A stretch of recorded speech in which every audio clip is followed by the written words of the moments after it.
a lot of pressure and really have nothing to show for their efforts. So they're getting a little bit frustrated. They have to control that, bottle it up, and just put their energy into shooting on sharples. The Eagles leading 2-0 here in San Diego, California. Hope you're enjoying it. We'll be right back in just a moment. What's that cool going down? What's that chill rushing through you? What's that takes your breath away? That's the taste of real refreshment. That's the real Diet Coke. That's the taste of real refreshment. Just for the taste of Diet Coke. The Eagles leading here in San Diego 2-0 at the San Diego Sports Arena. Scott McCready, Salt Lake, Darren Lowe, San Diego, 2 each for roughing at 9:58. So matching penalties, so the teams will play at an even strength situation, 5 skaters apiece. Well, they both have received 2 minutes each, so rather than have the teams drop down to 4 players each, it's a new rule that came in a couple of years ago that said if there's offsetting penalties, they'll just go into the penalty box, sit there 2 minutes, but the teams will remain at 5 men apiece. Caused by Wayne Gretzky because he was so dangerous in 4-on-4 situations with the Edmonton Oilers and Los Angeles Kings, they had to change the rule. Well, of course, he has so much skill, and the less players there are in the ice, the more room he has to move around, and he just was too much of a threat. So Wayne Gretzky causing a rule change in this game of hockey because of his dominance. Here are the Eagles trying to work it for Kevin Grant in against Morton. Grant tries to center for Sweeney in the slot. He shoots, and the goaltender Chevrier gets a piece, and finally Morton plays for the Gulls. Eagles close to advancing their lead to 3-0. Here's the puck loose to the right of the Eagles. The goal. Samard backhands behind the net. Eagles into forecheck. Mark Bureau for Tim Sweeney. Here is the product of Boston College. Sweeney trying to work it free for Bureau, and Sweeney hands for Bureau in front. Centers in the slot. Samard crashes into the goal, but is unable to get a piece of it as it rolls wide. San Diego's Taylor Hall bursts to center and plays it right back into the Eagles zone. Just over 9 minutes left in the second. The Eagles with a 2-0 lead over the Gulls, and then Robbie Nichols takes a hit from Martin Samard, and I think he's going to get called for a penalty. He feels Nichols started it, but I believe Samard's going to be the guilty player to the right of Warren Sharples, as Robbie was caused some trouble last night, as I believe a San Diego player is Nichols, I think, that is down and out. But Nichols is one of those guys, is kind of an actor, and we'll see what happens. Kevin Grant was there also, and I think he got his stick up. Samard is there too. That's exactly what happened. It was Kevin Grant's stick who accidentally came up and caught Robbie Nichols there, but Martin Samard is going to be whistled for the penalty. I don't really think that David Cassidy is going to make the proper call on this, partly due because I don't think he saw it properly, Mike. Well, we'll see what takes place here as we have here in San Diego. Grant and Samard were right there together, but it appeared that Grant got his stick on him. Martin Samard received the roughing penalty at 10:56. The Gulls will go on their 4th power play. Nichols is still down as Grant did get his stick up on Grant's stick right there. Robbie Nichols. But Samard gets called. He was right there too and gave a little push, and so the Eagles, Samard is in the penalty box, but the Eagles, Grant will not serve the penalty. Samard will be in the box. Nevertheless, the Gulls will go on the power play, their 4th of the game. It's 2-0 Eagles, and we will be right back in just a moment from the San Diego Sports Arena. So many people have enjoyed good times and good food at Talk of the Town restaurant. We invite you to continue to enjoy in 1991 with our early bird special of the day, Sunday through Thursday. Complete dinner for just $9.50 between 4 and 7 p.m. Talk of the Town features homemade pasta and delicately seasoned entrees to delight the most discriminating taste. Enjoy live piano entertainment Thursday, Friday, and Saturday evenings. Talk of the Town restaurant, 723 East, 7200 South. Call for reservations. Open 7 days a week. Sunday brunch, 10 to 3. Enjoy an evening at Pardner's, Ogden, or Holiday. Famous for truly unique atmosphere and really good food. Pardner's specialize in fresh seafood and tender-aged beef, featuring our own homemade recipes. We serve dollar-saving early bird specials 5 to 6:30 p.m. every Monday through Thursday. Choose from 6 of our most popular entrees. Complete dinners at lunchtime prices. Enjoy the best for less at Pardner's, 337 31st Street in Ogden and 4668 South Holiday Boulevard, Holiday. Back here in San Diego at the Sports Arena, the Eagles with a 2-0 lead.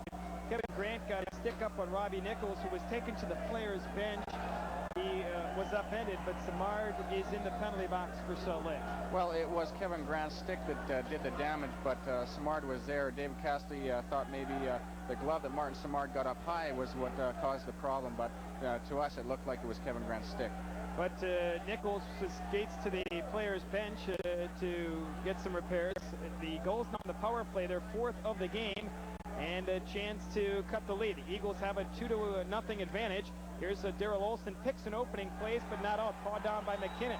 To the right side for Floyd as he swings it to the right of the Salt Lake goal. Ron Duguay battles against the boards, holds on to the puck. Being watched by Salt Lake's defenseman Marco Osiki, and San Diego's Simmer for Duguay. He is hit by Osiki, and the puck is loose in front for Simmer. Centers a chance for Floyd. Blocked down. And Salt Lake's Chernamaz wheels on the left wing side. Into the San Diego zone, across for Young. It's just out of his reach. Young trying to jam it free, and finally it's taken by San Diego. 8:08 left in the second. 2-0 Eagles. A minute left in the minor penalty against Samar. The Eagles, Sharples pounces on top and holds on deep into the Salt Lake goal crease area. And the Eagles so far killing off another penalty. San Diego 0 for 3 tonight and have not converted too many, only 2 in their last 20. But here in San Diego, you have to credit the Eagles' penalty killing. They've done a great job of keeping San Diego from the slot area right in front of Warren Sharples. They've been absolutely superb, Mike. They've really limited the scoring opportunities of the Gulls, partially because they're keeping that box very nice. They're when the puck goes down low, they're forcing their player into making bad decisions, and they're really not letting the Gulls get very many shots from the point area. Glad you've joined us tonight. The Eagles leading 2-0. They still have another minute to kill on this power play. And Sullivan for San Diego. Able to play it to the side of the goal for Darren Lowe. He's a very offensive player for San Diego as well. Puck is loose. Grant knocks down Steve Martinson, and Sullivan plays to Martinson on the far side. The 31-year-old Minnesota native able to play it for Darren Lowe. Former Flint Spirit in this IHL. Hands it for Sullivan. Able to hold on to the point for Floyd. The Eagles doing a great job of keeping San Diego on the outside. Here's McInnes now, holding on. Tries to work it free into the corner. And the Gulls to play it free in front for Floyd. But Rick Lassard breaks it up and winds it all the way down. Textbook penalty killing by the Salt Lake Golden Eagles. It really is, Mike. They're really frustrating the Gulls right now. The Gulls really don't know what to do. They're passing the puck around the outside and not getting any good chances. Here's Floyd, a shot. That caroms off the backboard. Samard is back on. The Eagles have killed off 4 straight San Diego power plays. And Samard for Salt Lake able to play it free in the center. So the Gulls trailing 2-0. They have 78 power play goals in the season, but the Eagles have kept them at bay. Here's Duguay, sets it up for the forward Rod Dolman. Ahead on the far wing, Robbie Nichols, who's back for San Diego. He was the player that took that big stick. Here's Duguay, a quick backhand. Sharples the save, and then he sweeps it up into the stands. Sharples stops the veteran of 12 NHL seasons, Ron Duguay. Well, as soon as Sharples knocked that over the glass, the captain for the Gulls, Al Tour, ran down to the referee and said, hey, that's a rule. You're not allowed, the goalie is not allowed to shoot it over the glass like that without it touching any part of the glass, or it will be a 2-minute minor penalty. Except if you're in the process of making a save, and in this case, Sharples was in the process of stopping the puck, and that's how it deflected up into the stands. But if you just shoot it up into the stands, you get that 2-minute minor. No, you're exactly right, Mike, but I'm sure that Al Tour thought there would be no harm in at least going down to test the referee to see what he thought about it. Sharples makes the save, and then he shoots it up into the crowd, but because he was in the act of making the stop, there's no minor penalty against the Eagles netminder. Here's Bannister, a shot, pen save. Sharples off the faceoff, and then San Diego's Tour, his shot off the stick of Duguay into the corner. Duguay sees a lot of ice for San Diego as one of the elder statesmen. Here is Salt Lake Osiki, sets it up on left wing for Cruz. Charlie Simmer battling with Cruz, and they try and freeze it and succeed. On the far side, number 11 for San Diego, Charlie Simmer. Parts of 3 seasons with the Salt Lake Golden Eagles, and a member of the famed Triple Crown line with Marcel Dion and Dave Taylor. Simmer played in the mid-1970s with Salt Lake. In fact, he played 140 games with the Golden Eagles from 1974 through 1977. He's on the left wing side of this line with Jay. And the benches here in San Diego adjacent. Simmer part of this line for the San Diego Gulls. The puck is loose, right point for Bannister. His shot, stick save, Sharples. The Eagles play it up into the stands and a stoppage of play with 6:07 left in the second period. And again, Warren Sharples comes up big between the pipes, and the Eagles clear it up into the stands. Well, he's been tested quite a few times throughout this game so far, but he's really stood his ground, and he's showing excellent concentration in keeping control of where he is in his net and controlling his rebounds. So that's one big thing. The Gulls have had an initial shot, but Warren Sharples has been able to control his rebounds, not giving them a second chance.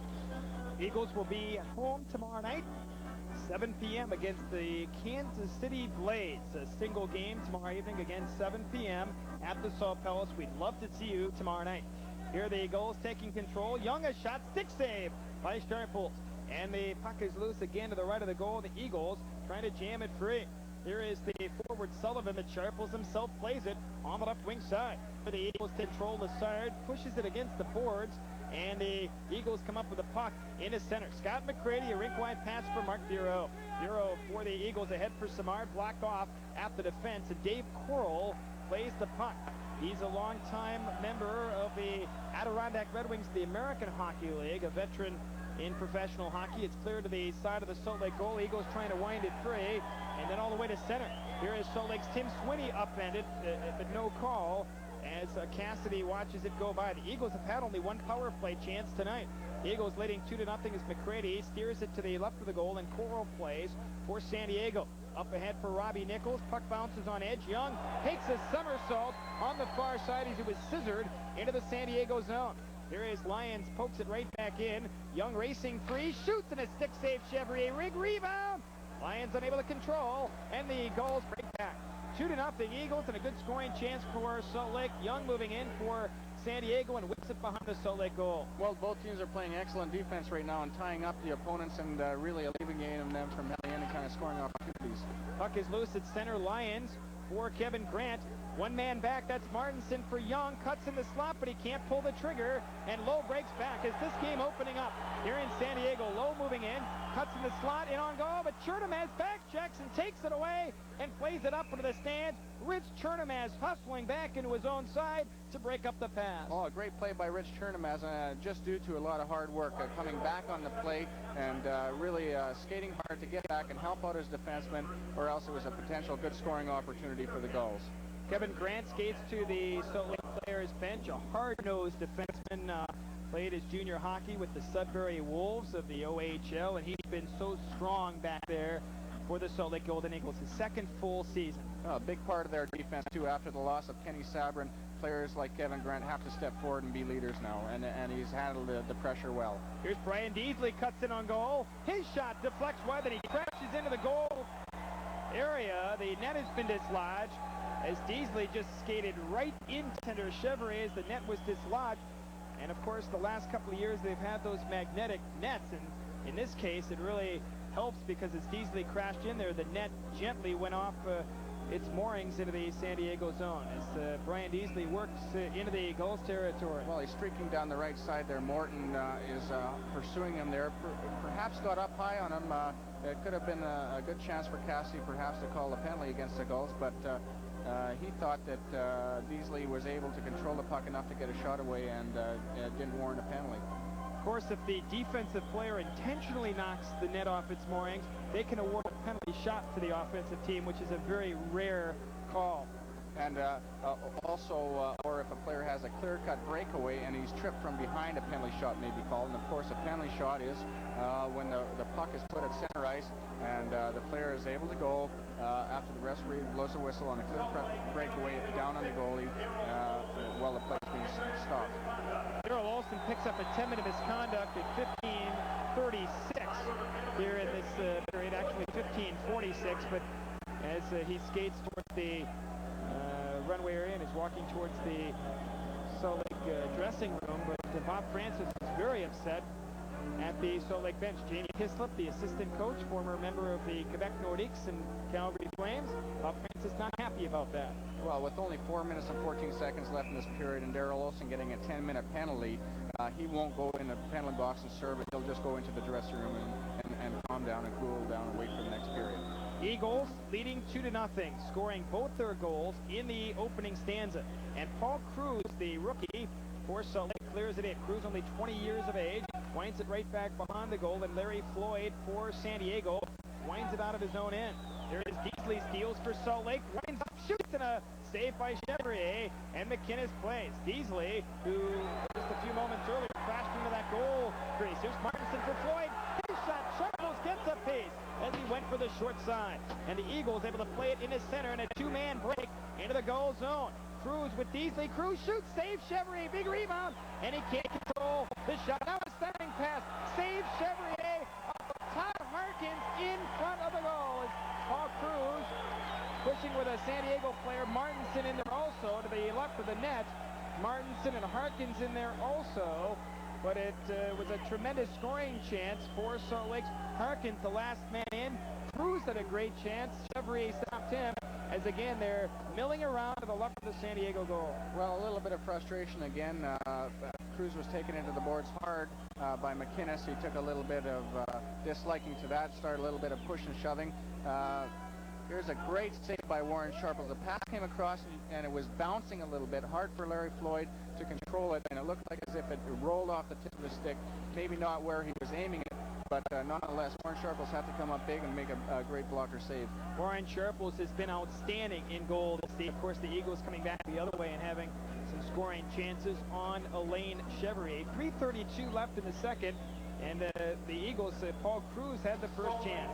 He saw a little bit of light between Chevrier's legs, tried to put it through there. Corralled his own rebound and passed it out in front to Todd Harkins, who got a piece of it on top of the goal. Alain Chevrier had great concentration in making that save, or the game could have very easily been a 3-goal lead for the Eagles.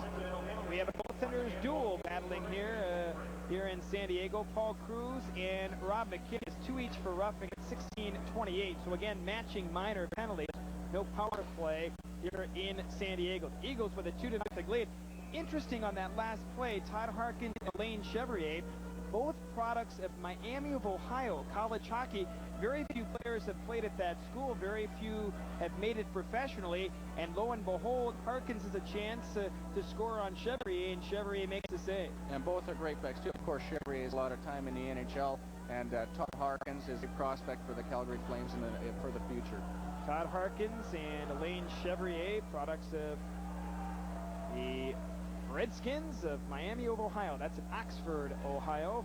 Here is the lead pass cleared right back into the Salt Lake zone. Racing back after it, Kevin Grant. Icing is the call with 3:19 left in the second. 2-0 Eagles. And of course, again, on the ice as the Golden Eagles will have the face-off in the San Diego zone. 2-0 Eagles, and we'll be back in just a moment.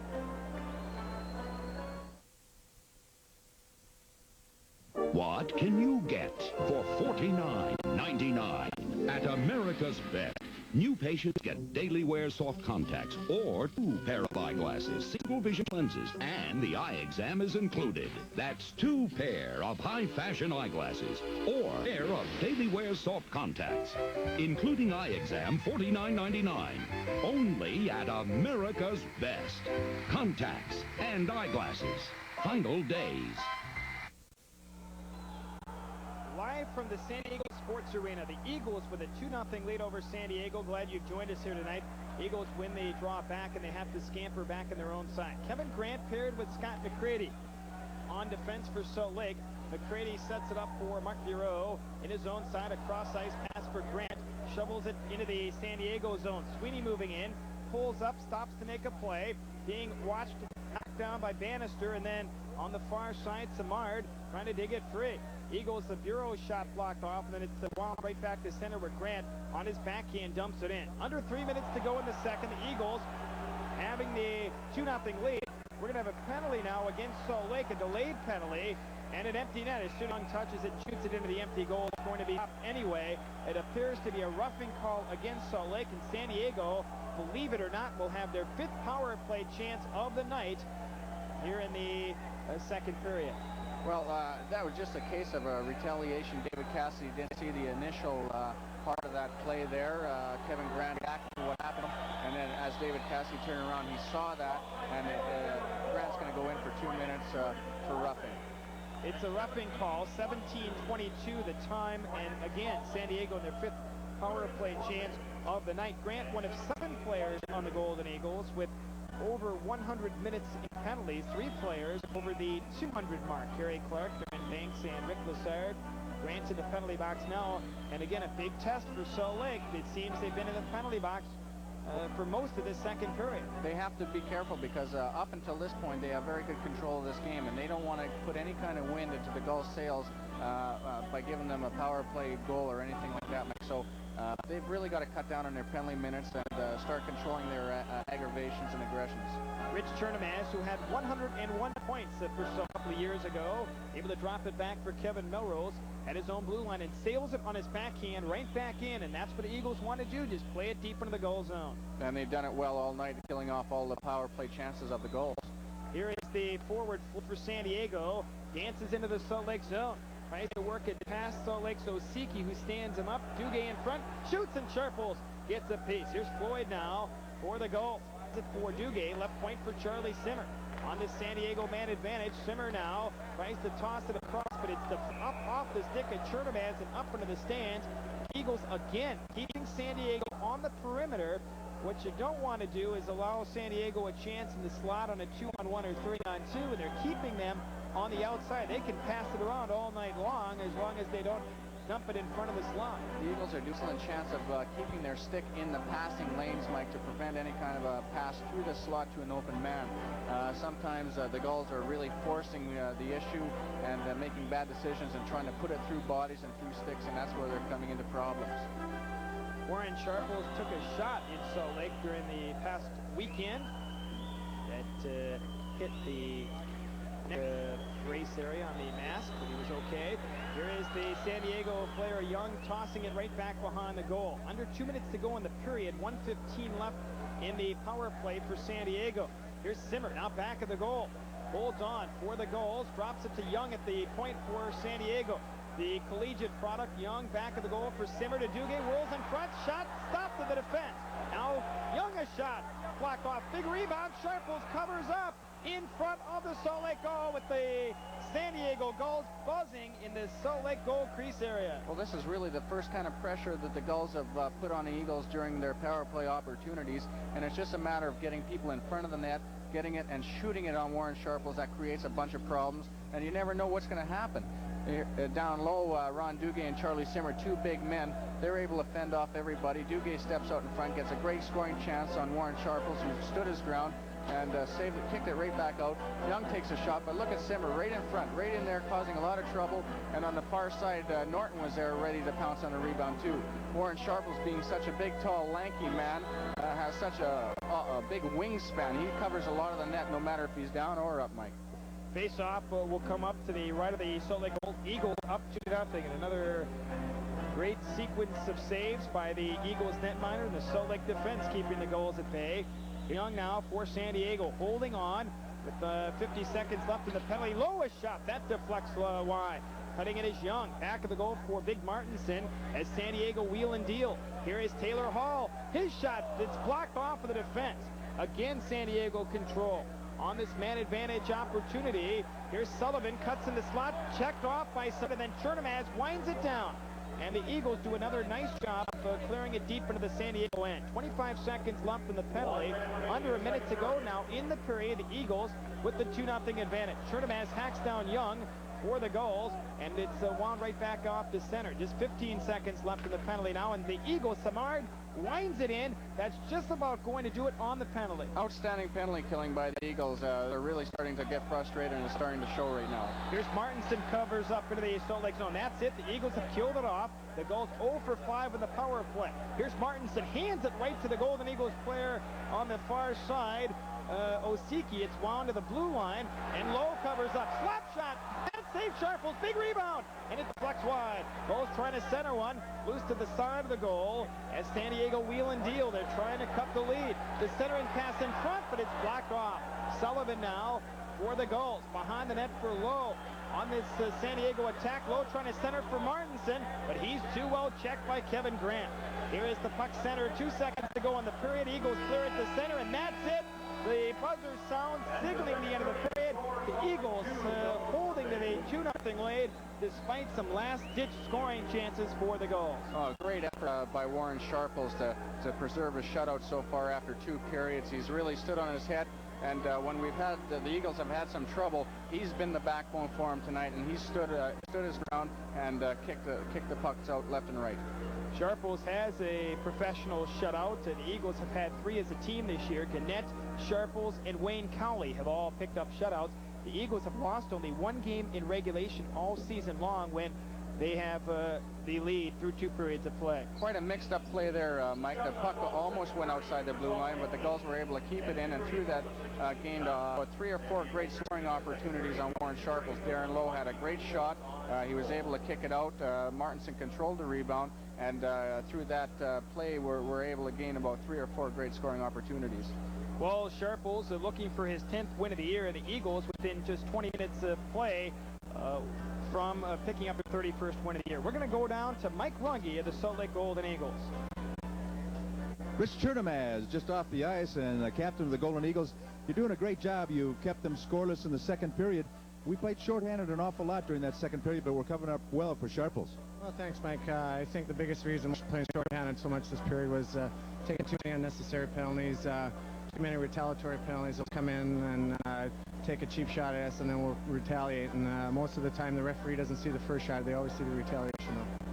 You guys have been playing hockey all your lives, and you know that that's going to happen. And it seems that these fellas, these kind of older, more experienced players in San Diego, sometimes bring out the worst in our players. Yeah, they got some experienced players, you know. I think we played a pretty solid defensive game. Warren Sharples has played exceptional tonight so far, but we got another 20 minutes to go and trying to get 2 points. When you go back into the locker room and talk with Coach Francis, what goes on in there right now? You're cruising with a 2-0 lead. Be concentrating on keeping the puck in their end? Well, I'll bet my life on it that he's in there saying, come on, guys, we can't take too many retaliatory penalties. We've taken our quota for the evening, and now we just got to sort of suck it up a little bit and play good defense in front of Warren Sharples, get the puck deep, and just keep playing solid and giving 100%. Captain Rich Chernomaz of the Golden Eagles now back up to Mike Barrick.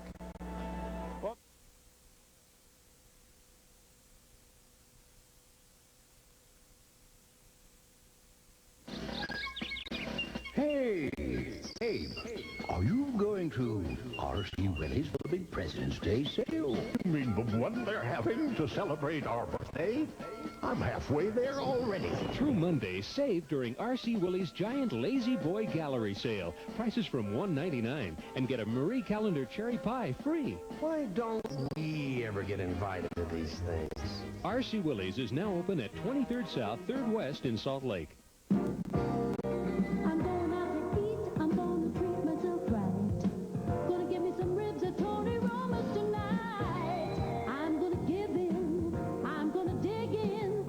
To Tony Roma's for the ribs judged best in America. And we've got more. Grilled, barbecued, or topped. You know at Tony Roma, it's gonna be great. Tony Roma's got the best tasting ribs around. Why go out unless you go for the best? Anybody can say they're the best. Anybody can promise quality or great service. But when you invest hard-earned money in a business, you're not just anybody. I own my Meineke shop. I have to have satisfied customers. So do hundreds of other Meineke owners, coast to coast. Need a new muffler? Brake work? Come into Meineke. Nothing is unimportant here, especially delivering on what we promise you. At Meineke Discount Mufflers, nothing is unimportant. PAW Computers, 845 South Main in Bountiful, specialize in contemporary computer classes. Expert instructors use state-of-the-art techniques to teach you how to use your computer. You see the instructor's entries and compare with your own hands-on terminal. Train to use Macintosh or IBM-compatible computers. Register now for convenient beginning, intermediate, or advanced classes. For word processing, spreadsheets, even desktop publishing. Call 295-2299 now and get a free T-shirt and mouse pad with your registration. PAW Computers in Bountiful. The new International Luggage Center offers the lowest prices in the West on suitcases, garment bags, carry-ons, and attachés, featuring the finest in Samsonite luggage, where you'll find the luggage professionals and a factory-authorized repair center. The new International Luggage at 328 South State, Salt Lake. Salt Lake Golden Eagles cruising with a 2-0 lead here at the San Diego Sports Arena. Everything's going our way in San Diego. Let's see if everything's going our way in the Gulf. Let's go back to the studio for some more updates on the Persian Gulf War.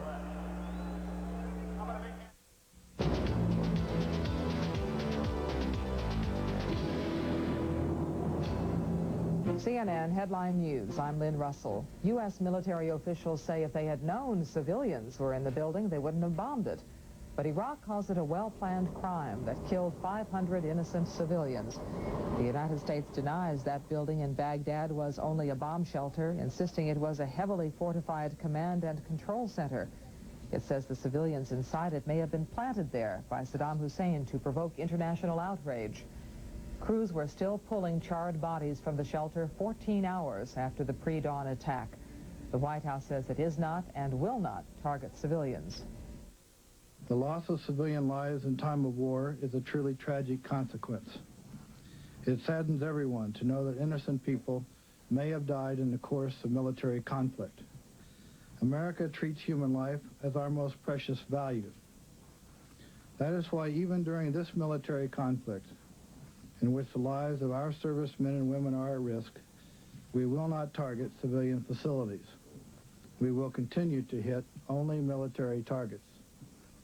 The bunker that was attacked last night was a military target.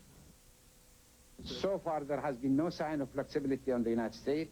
They are getting sort of mad with the use of force, with their BV-52 and with their Tomahawk missiles, and they seem to be enjoying it. The bombing is putting Allied commanders on the defensive. They say they regret the loss of civilian life, but they can prove the building was indeed being used for military purposes. Rick Salinger reports. To the Allied coalition, this was not known as a civilian air raid shelter. I'm here to tell you that it was a military bunker. It was a command and control facility. It's one of many that has been used by the Iraqi government throughout this operation. He said it had been an air raid shelter in 1985, but it was upgraded to a hardened shelter for command and control. It was targeted before the war. The facility became more active 2 to 3 weeks ago. Radio transmissions had been monitored from here with military operations in Kuwait. Military sources here say it was contrary to Saddam Hussein's policy to allow civilians at military sites.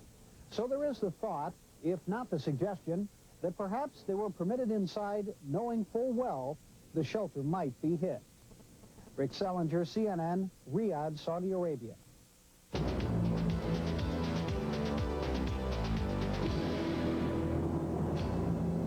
With Hardee's Family Value Menu, Mom and Dad can feed themselves and their 4 kids for under $10. Dad can feed himself and his son's basketball team for under $10. Mom can feed herself, her 3 kids, a neighbor's kid, and a kid she doesn't even know for under $10. Hardee's Family Value Menu is designed for families who want a lot of delicious food for not a lot of money.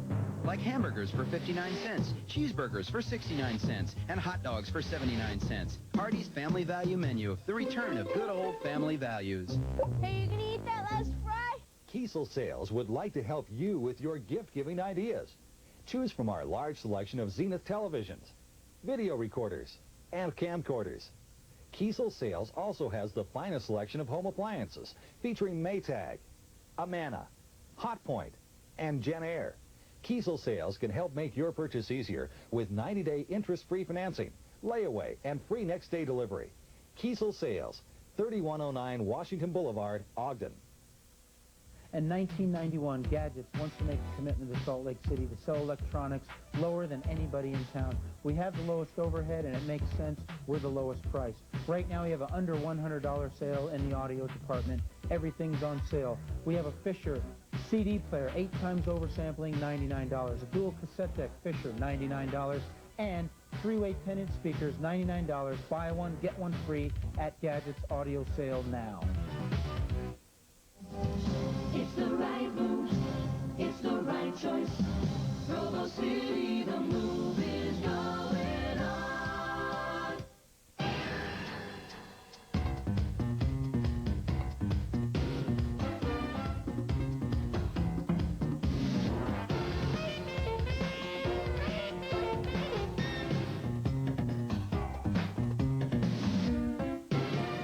Hunter, weeknights at 9.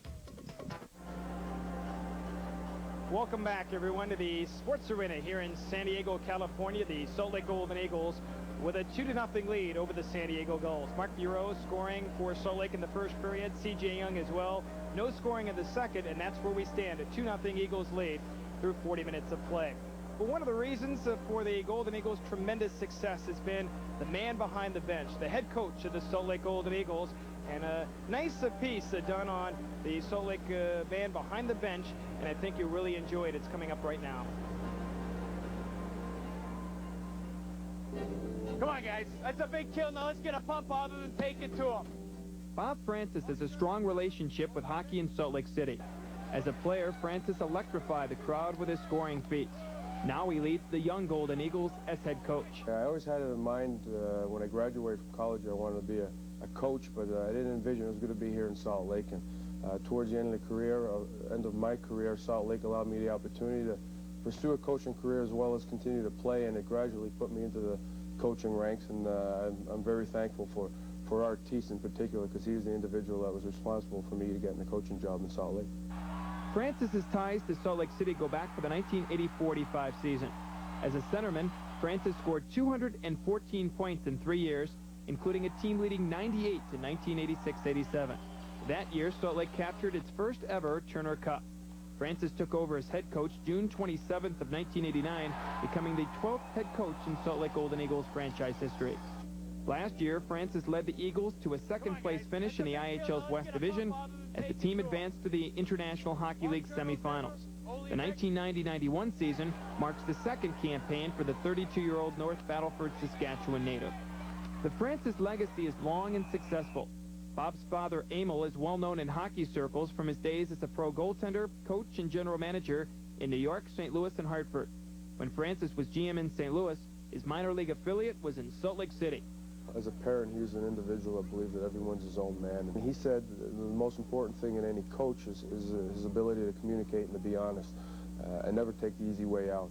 Although Bob was a successful scorer in the now-defunct Central Hockey League with Birmingham, Oklahoma City, Denver, and Salt Lake, he played only 14 games in the National Hockey League with the Detroit Red Wings in 1982-83. As a matter of fact, I scored the first goal against St. Louis, who happened to be my dad's team, and I scored my second goal in New York, where I grew up watching my dad's team for 15 years in Madison Square Garden, where I had about 25 buddies there. So I didn't score many of them, but I utilized both of them. Now as full-time coach, Francis looks forward to a long and successful career as he brings a dedicated and enthusiastic approach to the game. His goals are to develop young talent for the parent Calgary Flames and improve his own skills behind the bench. CJ Zimmer, Ole Rick. Come on, guys. Let's pick the tempo up here now. The one thing that you learn in this business is you don't try to duplicate anyone else's style, because number one, the players read through it. Number two, you're not going to be happy doing it. So I'm a hyperactive individual that likes to communicate with the players on the bench. Fans in Salt Lake City have been treated to outstanding teams and personalities in the 21 seasons of hockey. One individual who has clearly made a mark is Bob Francis. All five. All right, we're picking it up. That'll work, hard cruiser D's. Bob Francis, a great individual to work with, and has a tremendous record over his first 2 years as head coach for the Salt Lake Golden Eagles. The Eagles will take on Kansas City tomorrow night at the Salt Palace, 7 p.m. We'd love to see you, and we hope you're enjoying the broadcast here tonight. The Eagles with a 2-0 lead over the Gulls, and we'll be back in just a moment from the San Diego Sports Arena in San Diego, California.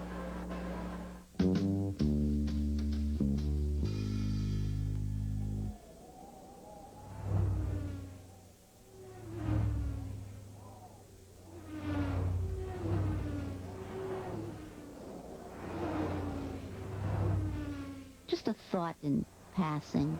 The longest distance between you and the gas pump is a short line. The Geo line of short compact cars from Gus. Another collection agency demanding more money. But we just don't have it. And the bills keep piling up. Immediate relief is available. At the law firm of Rulon T. Burton and Associates, we can file a Chapter 13 within hours to stop lawsuits, garnishments, and foreclosures. Stop creditor phone calls and relieve the pressure today. Call now for a free consultation to learn more. Call 278-0404 Rulon T. Burton and Associates, 278-0404. Who says you can count on Knighton Optical? I do. I do. I do. And so does my whole family. Count on Knighton Optical for the best in professional eye care and fast, caring service. Their hours work out great with my schedule. They even make special eyeglasses for computer users like me. You should have seen how many kinds of no-line bifocals they showed me. In a world of change, isn't it nice to have at least one thing to count on? Yeah.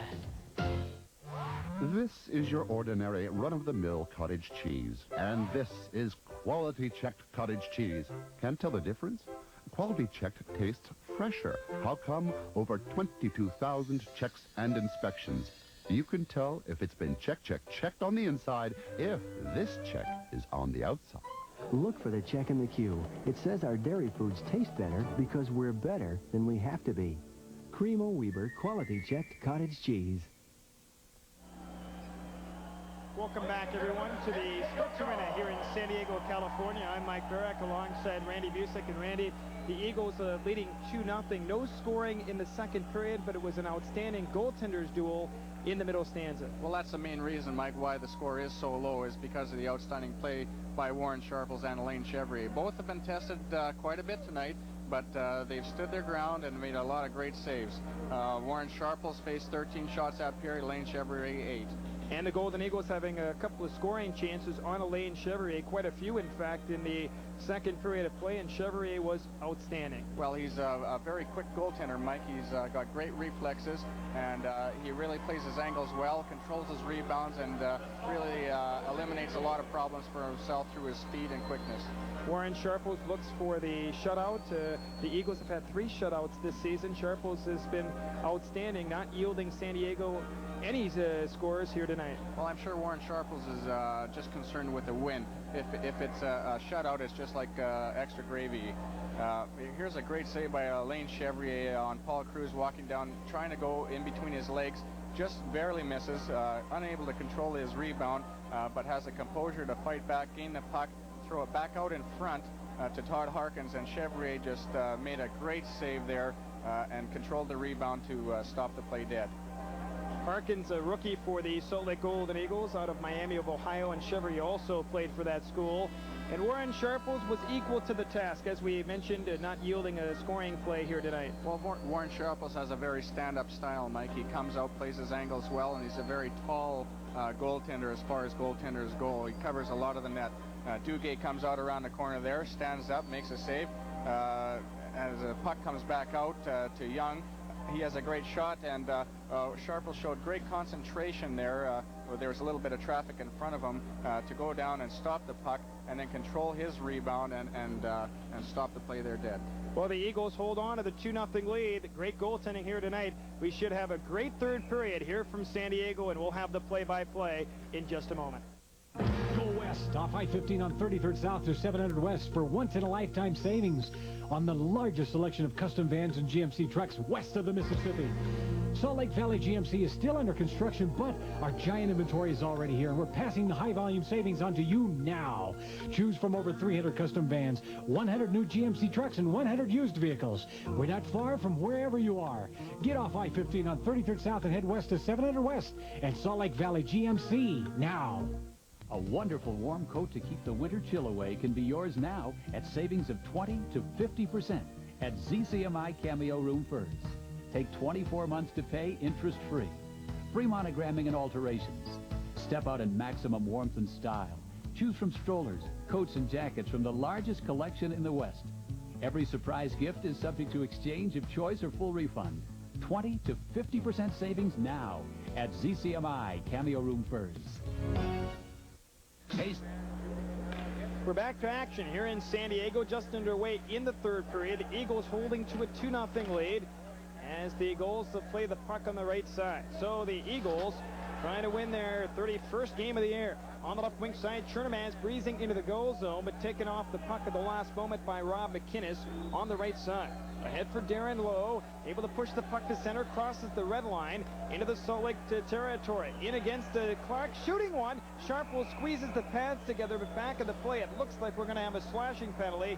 Just 55 seconds gone. into this third period, and it appears that San Diego will have their 6th opportunity with the man advantage here tonight. Kerry Clark's going to get whistled down for a slashing penalty there, Mike. Darren Lowe had a good head of steam up as he came through center ice area, cut across the blue line. Kerry Clark was standing still at the top of the circles in the Eagles' end, and as Darren Lowe came flying around the far side, Kerry Clark tried to do anything to break his concentration momentum, took a swing at him, but David Cassidy thought it was too hard of a swing, and he's going to whistle him down. Clark didn't have good position on him. Lowe was going far around the outside, and Clark hacked him, and he got caught on it, and he's going to sit for 2 minutes. Clark for slashing. Time of the penalty, 55 seconds. The Gulls 0 for 5 in the power play here tonight at the Sports Arena. Eagles trying to work it free, but they rule it was dropped unfairly. We'll do it over again in the Salt Lake zone. Eagles to kill it off at Bureau and Sweeney. Grant and Melrose on defense. We heard Rich Chernamaz talk at the break saying that the team really has to start controlling their aggressions and stay out of the penalty box. So penalties could be a big factor in this game tonight, Mike, if they continue to let the Gulls go on the man advantage. Charlie Simmer behind the net for Ron Dugay. Darcy Norton is the other forward as Dugay comes up with a puck. Being hacked by Salt Lake's Kevin Grant, and the puck is loose to the left of the Golden Eagles net. Here's Dugay trying to work it free, but Grant between the circles on left wing for Sweeney. Short-handed chance. Sweeney moving in, whirls back at center, and then just beautifully tips it for Kevin Melrose. He waits, turns, and then smacks it off the boards into center. Puck is loose into the San Diego zone, and the Gulls have to go back. Well, a great play there by Kevin Melrose to really kill some time on the clock here and send the Gulls back in their own zone. Eagles short-handed for another 118. 18:20 left in this third period, and Salt Lake holding to a 2-0 advantage. Here's McInnes on left wing. Shoots it off to the backboards behind the net. Eagles Melrose plays it all the way down into the Gulls territory, and again, San Diego have to go back. Here's McInnes on the left wing side. His brother Al was a Conn Smythe Trophy winner for the Calgary Flames a couple of years ago in the playoffs for MVP. Here's a shot by Norton, steered aside by Sharples, and the puck is loose to the side of the goal. San Diego on the power play. It's centered, but Samard able to break out of there for Salt Lake. The lead pass for Chernamaz a little bit behind him, and the Eagles captain just beautifully leaves it for Osiki, and he slams it down into the goal zone. Well, we've seen this all night long, Mike. The Eagles have been superb so far in their penalty killing, and the Gulls have really fizzled out. Here is the puck loose on the left wing side. It's a chance for San Diego's Darren Lowe, being watched by Bureau to the side of the net for Martinson, but Sharples able to pounce on top and hold on with 2:37 gone into the third period at 2-0 Salt Lake lead. You know, the fans have not had a chance to see Sharples a lot this year. In fact, he's played only 9 of his 23 games this year at the Salt Palace, only 3 pro wins at home, so it's kind of nice for the fans to have a chance to see Warren Sharples back in Salt Lake. Of course, fans listening to the broadcast on the Golden Eagles radio network, but Sharples has not seen a lot of action at home, mostly on the road. Well, he's done an excellent job, too. It's really, in some senses, tough to play on the road. But then again, if you look at it on the other hand, there's a little bit of added pressure to perform in your own building in front of your own crowd. So Bobby Francis is trying to help him out. He's a young player, his first year, as best he can, and he thinks that's the best way to ease him in. Mark Bureau to draw up against Sullivan. Bureau is outstanding on the face-offs, and Bureau able to win the draw back for Kevin Melrose. Another Eagles rookie. The net has been dislodged as the Gulls try and work it free. And we're going to have another penalty here with 2:42 gone into the third period, a 2-0 Salt Lake lead. I think this one will go against San Diego. Steve Martinson got whistled down there on a hooking call. Mark Bureau controlled the puck off the face-off, got it directly back to Rick Lassard, who gained the net area and was going to just turn around and clear it down the ice to send the Gulls back again. But Martinson got a stick on him, hooked him down, and pulled him into the net, dislodging it. But David Cassidy, the referee, was standing right there to call the penalty. As Rick Lassard skates around the net, Martinson's got a stick on him and hauls him right down there, pulling the net off its moorings. So the Eagles will have a power play for 1:47. Martinson in the box for hooking at 2:42. So the team's at even strength right now. Eagles looking for win number 31. They're looking for points 65 and 66, and looking for win number 14 on the road. 4-on-4 at this point with Bureau and Sweeney Lessard and McCready on defense. McCready in his first season with the Golden Eagles. Bureau to draw for Salt Lake. The Gulls win the draw back on the left wing side, and Al Tour swivels in against the defense. Cuts in on a two-man break, shoots high over top of the net. Good scoring chance for San Diego. Then Melrose rides the player off the puck to the side of the goal, Sullivan, and now it's a power play for Salt Lake as the Eagles player, Clark, out of the penalty box. Now at center ice here is the Sweeney cutting in with the Simard. Drops it for Sweeney at the top of the circle. Right side pass for McCready. His shot. Chevrier gets a piece and cleared by San Diego deep into the Salt Lake zone. Well, you see there, Mike, you don't really need a hard shot on the goal. It just has to be put in the goaltender's crease, and with a little bit of traffic, there's a lot of problems there, and he's really forced to make it a lot tougher. Here's Bureau cutting in on net. Tries to steer it free, but Chevrier the save, and then the net is dislodged again in the San Diego goal crease area as Bureau able to work in on the power play into the goal zone. The Eagles and the Gulls, it is 2-0 Salt Lake here in San Diego, and we'll come back in just a moment. Hey, Salt Lake City, you need hard water zest. It's hard to get clean in hard water, and you're in a hard water town. Clean with hard water zest, and you'll know what we mean. You're not fully clean unless you're zestfully clean. Hard water zest was made for hard water. Soap leaves a film behind, but zest rinses clean. No film on your skin. No ring in your toe. You're not fully clean unless you're zestfully clean.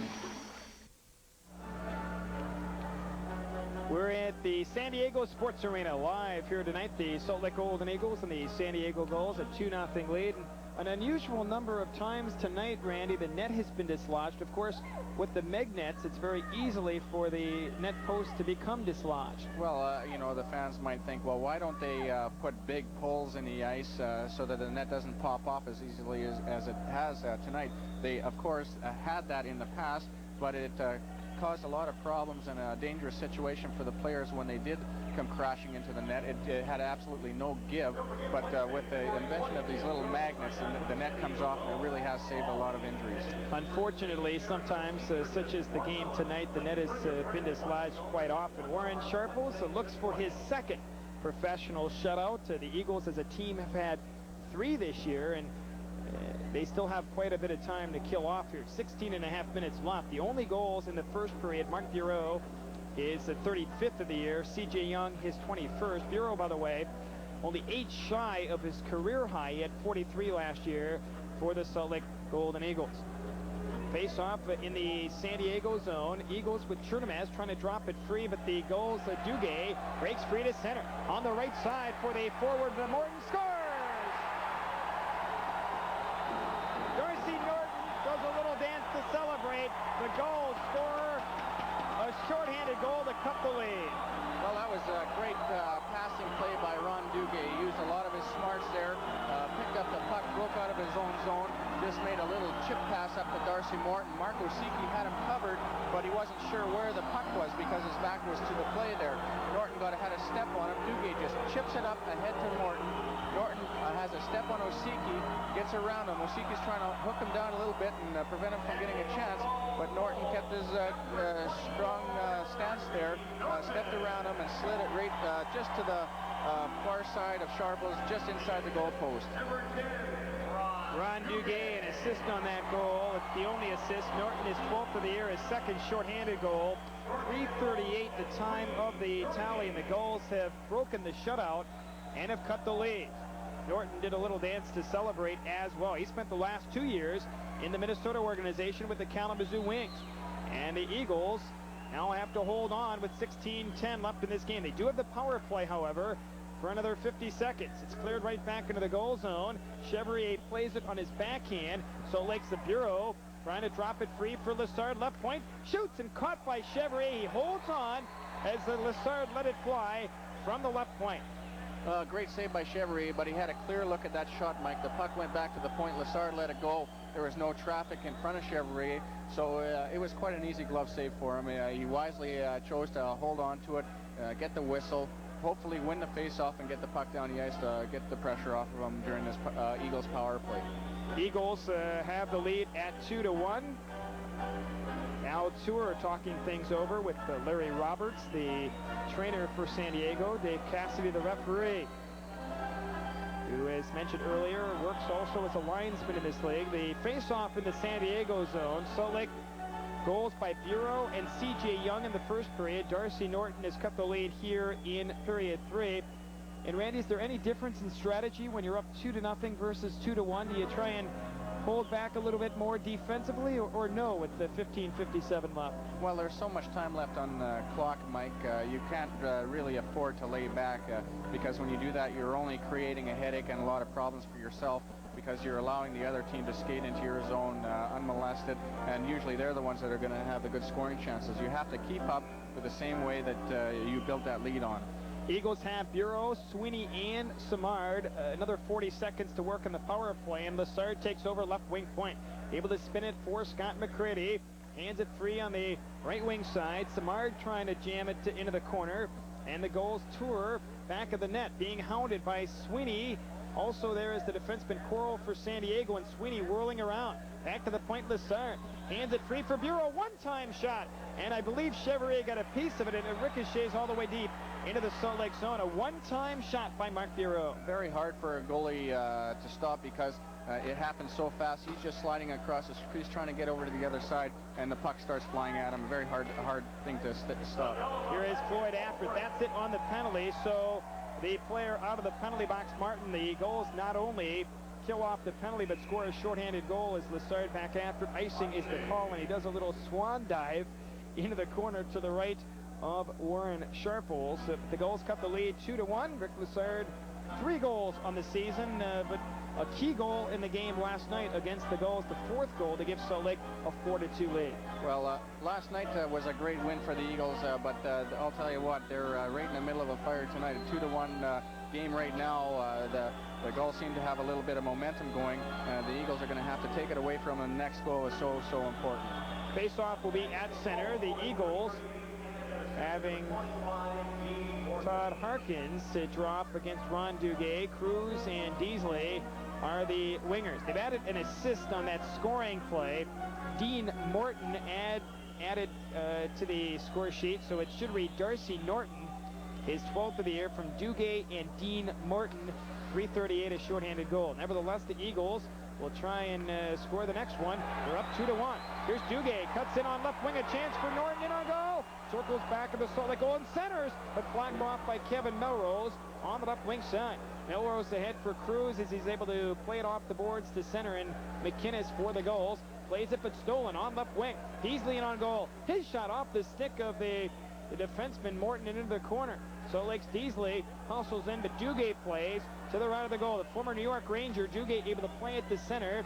It bounces on edge, and finally it's flat as Osiki able to cue it to center. Deasley now into the goal zone with Cruz. Deasley shoots, and Chevrier to save. Rebound, and he shoots it right through the goal crease, but the Gulls able to play it to center. Good scoring chance for Salt Lake as Lessard able to play it off the glass into the goal zone. The Eagles change up offensively. C.J. Young, Corey Lyons up front for Salt Lake with Chernomaz, and across the line, a chance for Martinson, but he can't pull the trigger. It rolls off his stick, and Salt Lake's Young plays on the left wing side. 6 minutes gone into the 3rd period. The Eagles holding to a 2-1 lead, and the Gulls knock it in offside at the defense. The Eagles up 2-1 here in San Diego at the Sports Arena. Hope you're enjoying the action, and we'll be right back in just a moment. The times I can't forget, the heroes, my friend. I know that it's forever. The real thing, talking about the real thing. Oh, you know it when you see it, know it when you hear it, know it when you drink it. Coca-Cola Classic can't beat the real thing. Here we are in San Diego, the Eagles holding to a 2-1 lead. The Gulls have scored the only goal here in this 3rd period, and Salt Lake on the attack. Here's C.J. Young, played in the Goodwill games this summer in Seattle, Washington. Young trying to maneuver free in for Chernomaz. Grant covers up, shoots, and Chevrier gets a piece, big rebound, but it skitters right to Duguay, and here comes the flashy San Diego forward. Duguay in on goal, shoots, and that's blocked by Lessard. Duguay can still skate with the best. Here's a low, and Grant to collide, and Grant comes up with a puck and charges it up on the right side and dumped to center. Boy, Duguay can really skate as Duguay flips it right back to center. Eagles Young tripped up, and finally on left wing, Tour hands it right to Rich Chernamaz, who leaves it for Grant, and he just plays it to the San Diego blue line. Here is the Gulls player on the right side. Floyd cutting in on goal, and Nichols, and he shot it wide. It was Nichols who was working into the Salt Lake zone. Here is Grant now, plays it to the blue line and all the way deep into the San Diego zone. It will not be icing because they rule San Diego could have played the puck. 12:38 left, third period. The Eagles holding to a 2-1 lead and a good possible scoring chance for San Diego. As the Gulls play it right back on the right side, Tour able to play it to center. Gulls on the attack. It's slammed in by the forward, Sullivan, but it's deflected away by Olsen, who plays it deep into the San Diego zone. Al Tour back after it as he touches it. Icing is the call here in the third period with Salt Lake holding to a 2-1 lead. Again, icing called because the Golden Eagles shot it from their own side of center, and it crossed the San Diego goal line and touched by a Gulls player. Well, that's an icing call. That'll bring the puck all the way back into the Eagle zone, and the faceoff will just be to the left of Warren Sharples. It seems to me right now, Mike, that the Eagles are perhaps maybe sitting back a little bit, and the Gulls are creating a lot of chances for themselves. And Warren Sharples is being tested a lot more in this third period than he has been throughout the first two periods of this game. Tomorrow night, 7 o'clock, the Eagles and Kansas City. Military Dependence Night. If you're a dependent of someone in the Persian Gulf, or if you're in the military, come on down to the Salt Palace tomorrow night. It's a freebie, the Eagles and Kansas City. Here is Robbie Nichols trying to hold on to the side of the goal in front of the net. Now to the left of the goal. McKinnis shoots it off the side of the net. It tingled, and the fans thought it had gone through, but it did not. And the Eagles Bureau able to break to center. Chris crosses with Samard. The drop pass for Olsen. In on goal for Sweeney. Shoots, and the save made by Chevrier. Great scoring chance for Salt Lake. Now Sweeney able to play it for Samard. Back to the point. Olsen shoots. Kick save. Chevrier. And then McKinnis and Sweeney collide on the left wing side. Gulls try and flip it free, but Salt Lake in a forecheck. Samard back of the net knocked off the puck, and the Gulls control. 11.5 minutes left. Third period, the Eagles with a slim 2-1 lead. In a heck of a hockey game here from San Diego. Bureau sets it up for Deasley on the right side, and then Cruz covers up into the San Diego zone. Eludes McKinnis in on net, but he's tied up beautifully by the defenseman Dean Morton. Eagles control. Harkins a shot. That deflects wide, and it actually ricochets off the backboards all the way to center. Eagles Melrose being hounded by the forward Norton, and then Salt Lake on the attack. Here is Harkins moving in to the goal zone, drops it in front, but Duguay steals for San Diego and leads out of there with the Eagles holding to a 2-1 lead. Dugay's pass off the mark, and Deasley flies into the goal zone. Here is the rookie Harkins after it, chops it right back behind the goal, and the Gulls have to go back.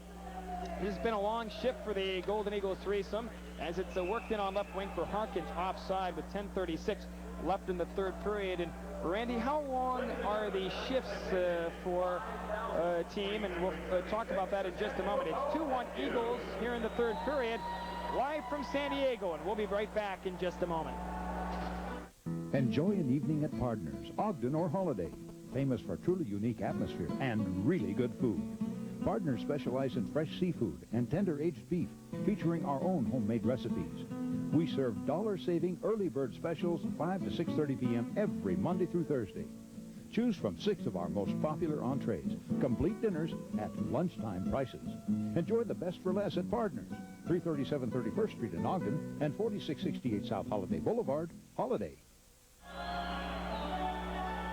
Eagles leading 2-1, 10:36 left in the third period. We'll talk about the line changes and how that operates in a hockey game. The Eagles right now holding to a slim 2-1 lead with only 10:36 left. And the Gulls chip it free back of the Salt Lake goal. San Diego's forward Martinson after it, cleared to the blue line. Coral flings it to the side of the goal. Floyd centers for low. He scores! Well, that was a great passing play, but the whole play evolved through the great anticipation of Dave Coral. He thought that he could jump down into the zone and prevent the Eagles from breaking out, which he did very successfully. Kept the puck down low, and that's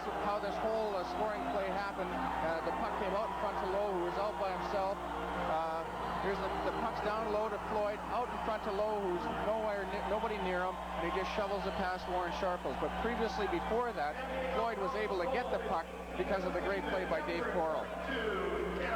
Darren Lowe, a veteran player, played briefly in the NHL with the Pittsburgh Penguins, scores the goal, his 18th of the year. Larry Floyd on the assist, and they've also given an assist to Dave Coral. The game is tied at 2, and it was a pretty good setup for Lowe in front. Well, it was a great play all around by all three players. The Eagles thought that they perhaps were going to get the puck out. A couple of players left the zone maybe a little bit prematurely, leaving them shorthanded in their own zone. And when the puck came back, Darren Lowe was left in front of the net all alone. Olsen a long shot, steered aside by Chevrier. Not much of a chance for Sharples with the forward Lowe all alone in front. Now a chance for San Diego's Floyd into the neutral zone, and he just punches it right back of the goal. So the Gulls have tied the game. The Eagles coming into this period leading 2-0, but it's a 2-2 standoff as the Eagles on the attack. Here is Chernamaz in for a streaking player in front. Clark backhands it wide. Then Clark rumbles after a San Diego player. We're going to have a penalty back of the play as some more pushing along the boards with 9:40 left. Here in this third period, a 2-2 standoff. Well, the way it looked, I think David Cassidy is going to call coincidental penalties against Young for the Gulls and Rich Chernamaz for the Golden Eagles. Young took Chernamaz into the boards rather hard, and Chernamaz retaliated by swatting away at him. But Dave Cassidy was right there, saw the whole incident, and he's going to even things up here, Mike. Well, the teams will still be at even strength, just minor penalties here with 10:20 gone into the third period. The Eagles and the Gulls tied at 2. Young for San Diego, a roughing minor. Chernamaz Salt Lake holding penalty, and again the penalties at 10:20 here in this third period. The Eagles goals tonight, Mark Bureau and C.J. Young. San Diego scoring twice here in this third period. Darcy Norton, his 12th, and Darren Lowe, his 18th at 9:36. There's Chernamaz right there. He's taking the hit from Young. Young got his hands up high on him, but just after that, Chernamaz held Young and didn't let him get back into the play, and that's why Rich Chernamaz got a penalty on that play. Here is Rick Lassard, right wing side for the Golden Eagles. Marco Sikiu shovels it right back into the San Diego corner to the right of the net. Eagles into forecheck. Puck squirts free. It bounces in front, and Chevrier able to pounce on top and hold on. Interesting about Alain Chevrier, the Detroit Red Wings have a slew of goaltenders. Glenn Hanlon in Detroit this year. Dave Gagnon, $1 million signee, a free agent signee. Tim Chevelday. They have a guy by the name of Scott King, so they're loaded in goal, and that's why Chevrier is in net for San Diego. Well, it's like that everywhere, Mike. There are so many teams with so many great goaltenders, and there's only really 4 positions available, and they have to find places for these players to play.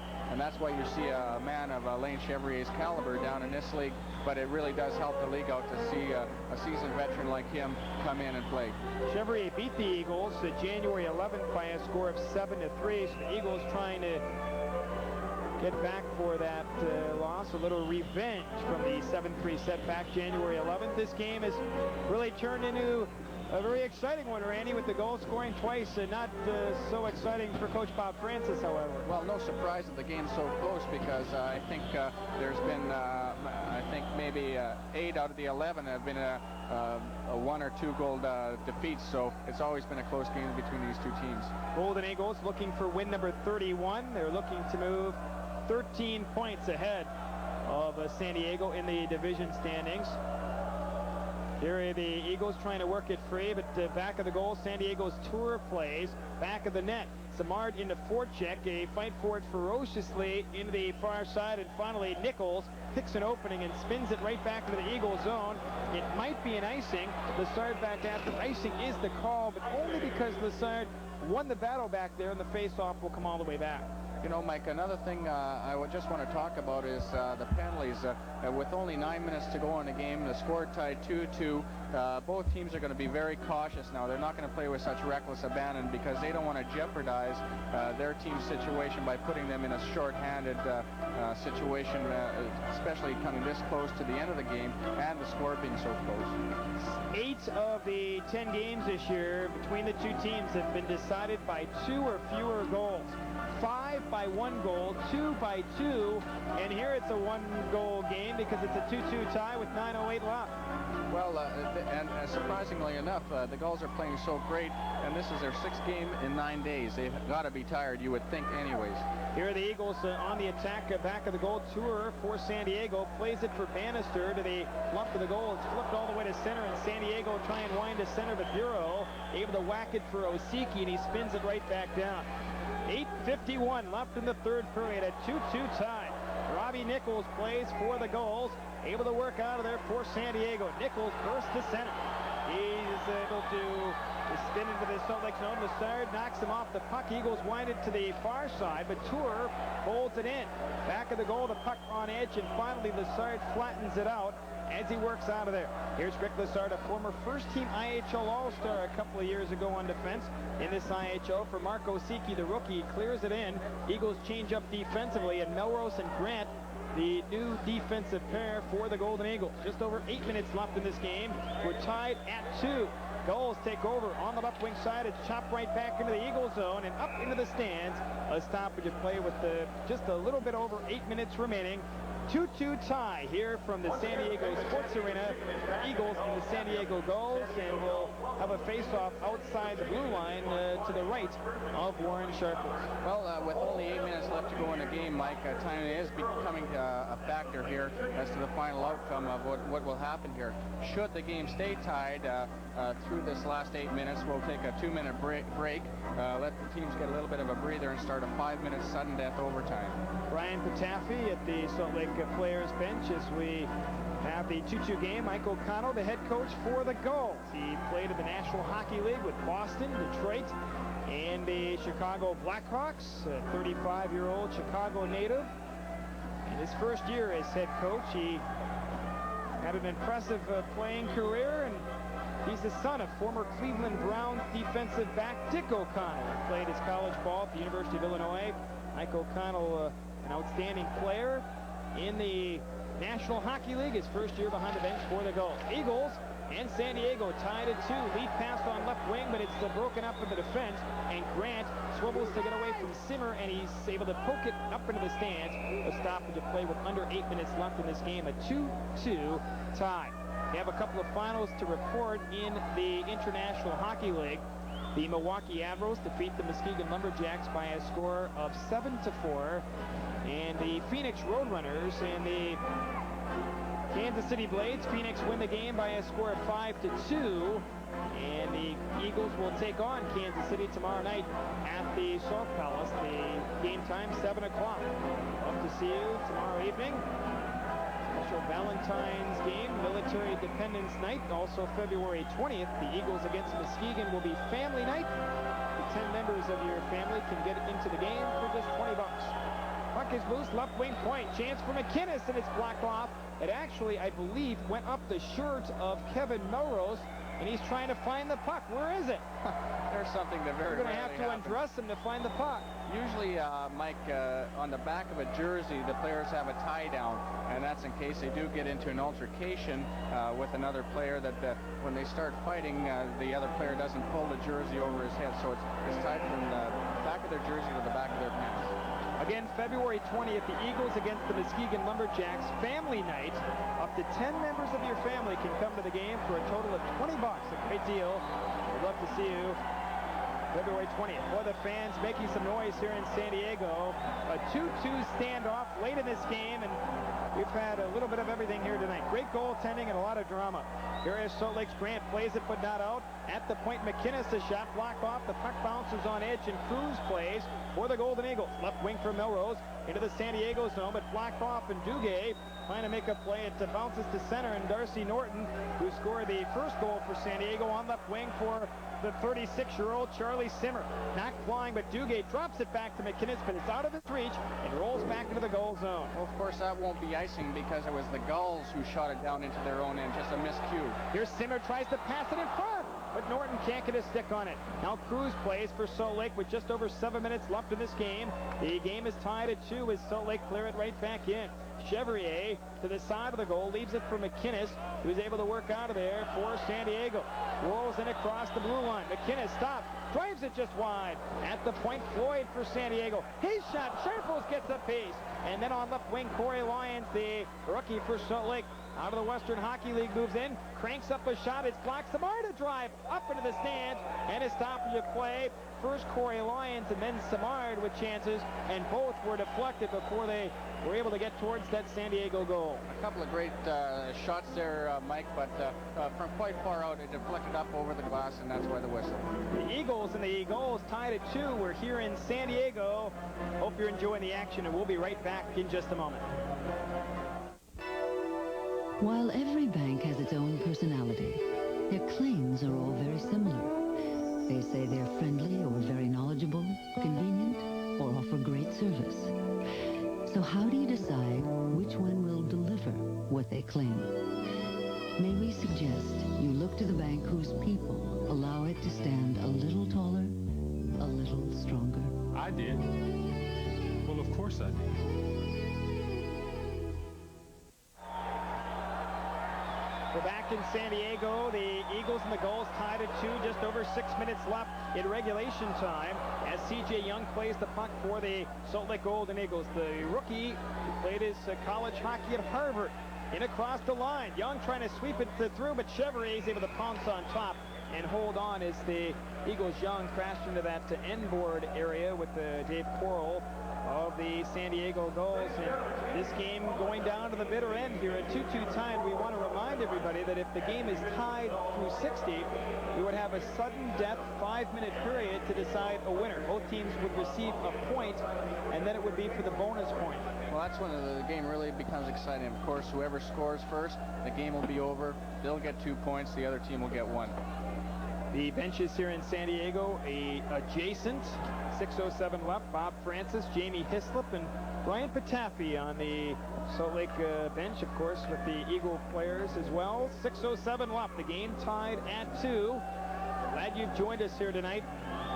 We've had a very enjoyable evening. The puck is loose back of the San Diego goal. Samar trying to chip it for Bureau. Bureau is unable to gain possession of the puck, and then it's wound right back behind the goal, where the Gulls Bannister trying to gain possession. They fight for it ferociously, and then Duguay able to sky it into the neutral zone. Under 6 minutes left in this game, and then it's deflected up to the near side with the game tied at 2. Bureau and Young for Salt Lake in the first period. Norton and Lowe here in the third period. Again tomorrow night, the Eagles against Kansas City at the Salt Palace, 7 p.m.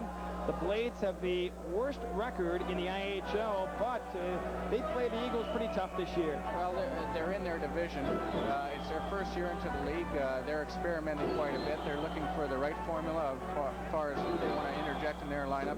But you're right, Mike. They always do have a great game against the Eagles. And, of course, the second televised game, the Eagles and San Diego, will take place February 28th. That game will be played at the Salt Palace, and you won't want to miss that.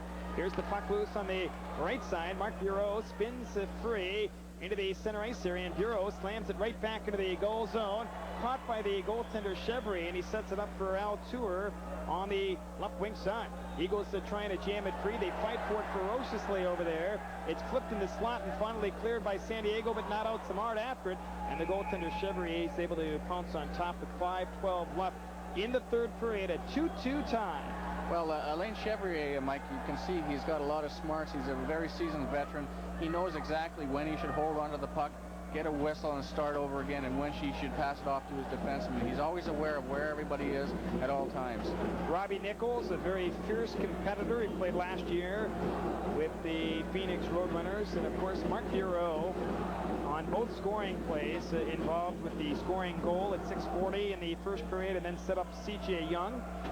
Tim Sweeney has been playing with Mark Bureau and Martin Samard for the most part. Well, kind of a homecoming for them when Tim Sweeney got sent back down from Calgary.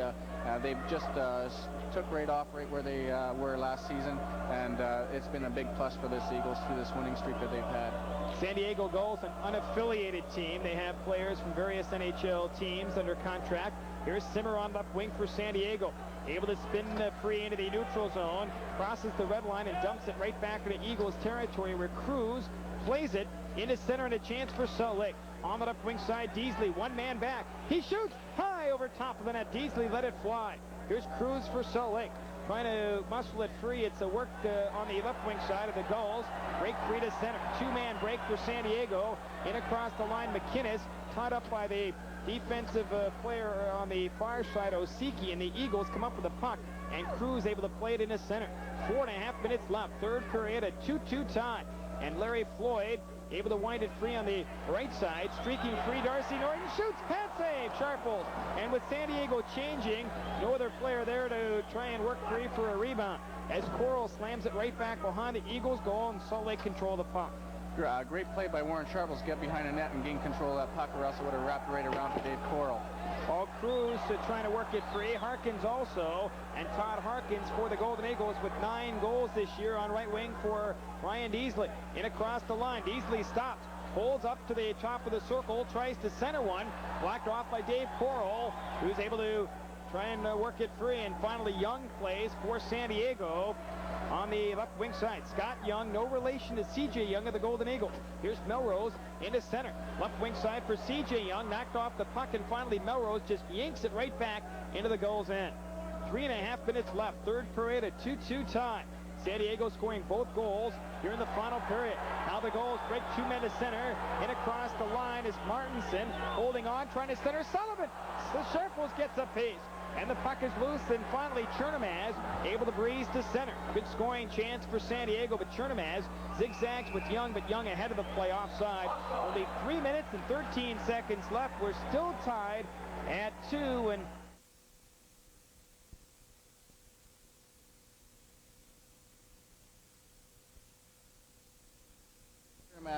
came across the blue line, but the puck is right on the blue line. It never really crosses, but C.J. Young, you see on the far side, he crossed before that puck ever did, so that's why it was blown down. 3:13 left. Goals by Bureau and C.J. Young. Darcy Norton and Darren Lowe for San Diego.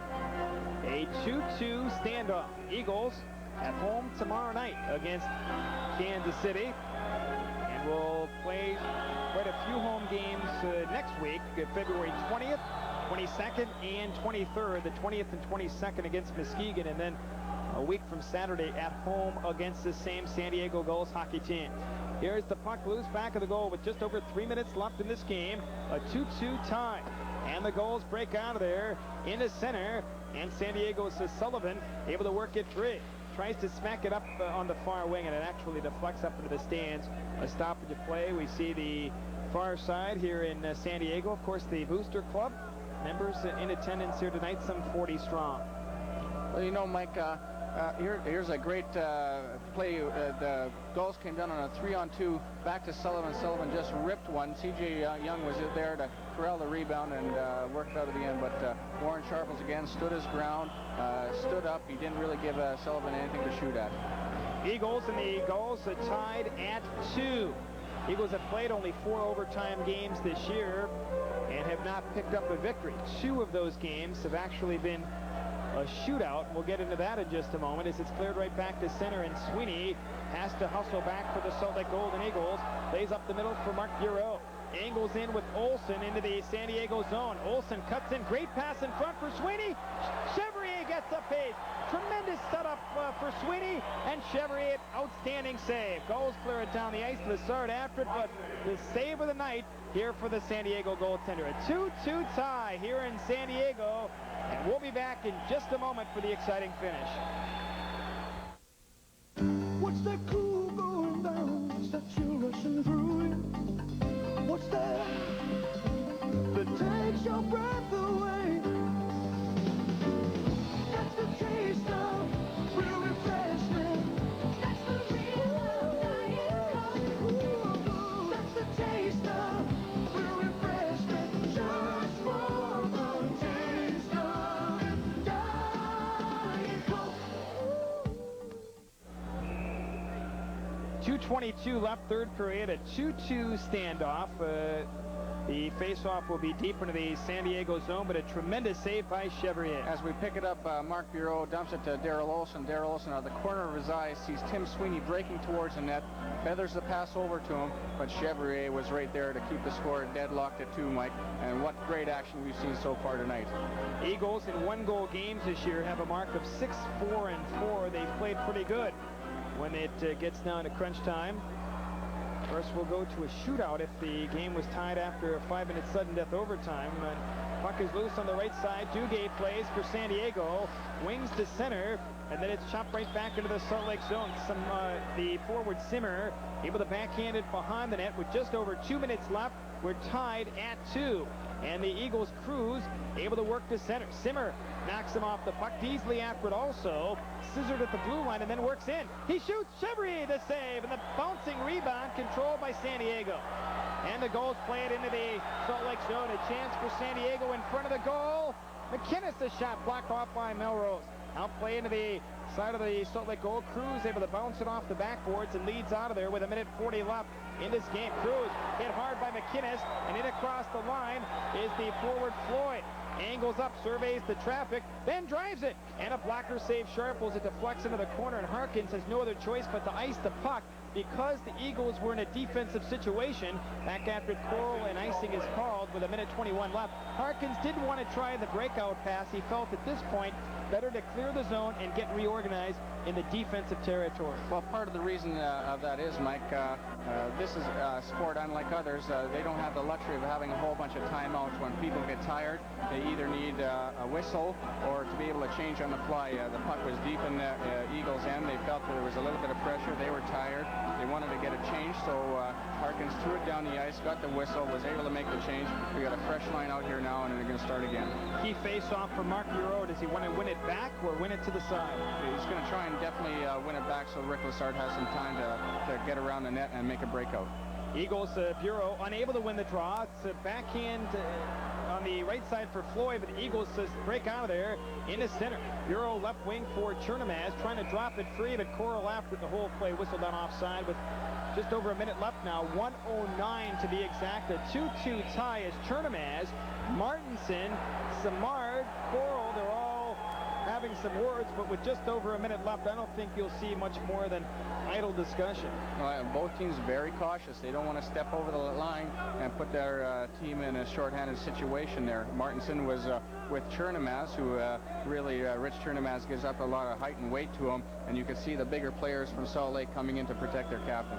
Mark Bureau, who is, as mentioned earlier, involved in both scoring plays for Salt Lake. If the game is tied, and as we mentioned, a 5-minute sudden death overtime, if they're still tied, they have a sudden death shootout where they actually have penalty shots to decide the outcome. Yeah, that's the one thing about hockey at this level, Mike. Nobody leaves the building until there's a winner. Face off in the neutral zone just outside the blue line, a 2-2 tie. Eagles looking for win number 31, and with a victory will maintain their 7-point lead over Phoenix, with the Roadrunners defeating Kansas City tonight. Here is the defenseman for San Diego, Bannister, able to work against Sweeney and then able to toss it up the left wing side. Here is the forward Sullivan trying to jam it free. The side plays to center. Nichols for San Diego pokes it in. Under a minute to go in the game, a 2-2 tie. And Lessard able to rim it on the boards on left wing, and Bureau plays for the Golden Eagles. Shovels for Samard into center. Here's Nichols on right wing. Unable to control the pass, and Bureau just flings it right back in. 40 seconds left in the third period. Here's Bureau unable to control it, and finally it squirts to center where Grant on the backhand plays it right back in as the defenseman Bannister hustles back for San Diego. 30 seconds left in regulation time, a 2-2 tie. Here's Lessard on left wing, able to poke it right back to the blue line. Sullivan steals, but covering up is Lessard at his own defense. Right side, Samard, blocked off by Tour. Samard trying to leave it for Chernamaz, who just bangs it right back in. 13 seconds left in regulation time. We may be headed for overtime. Here is the pass ahead to center. Nichols for Duguay. 4 seconds left. Duguay poke check, and that's going to do it. The buzzer sounds signaling the end of the third period. Randy Busick, we're going to overtime, a 2-2 tie through a total of 60 minutes as we have pushing and shoving into San Diego zone. Well, a little bit of frustrations going there. Paul Cruz, who is a very physical player for the Golden Eagles, just mucking it up a little bit. I don't think anything really is going to come out of this. And we will go to an overtime. Randy Busick will come back with the overtime from San Diego, a 2-2 tie. We'll be back in just a moment.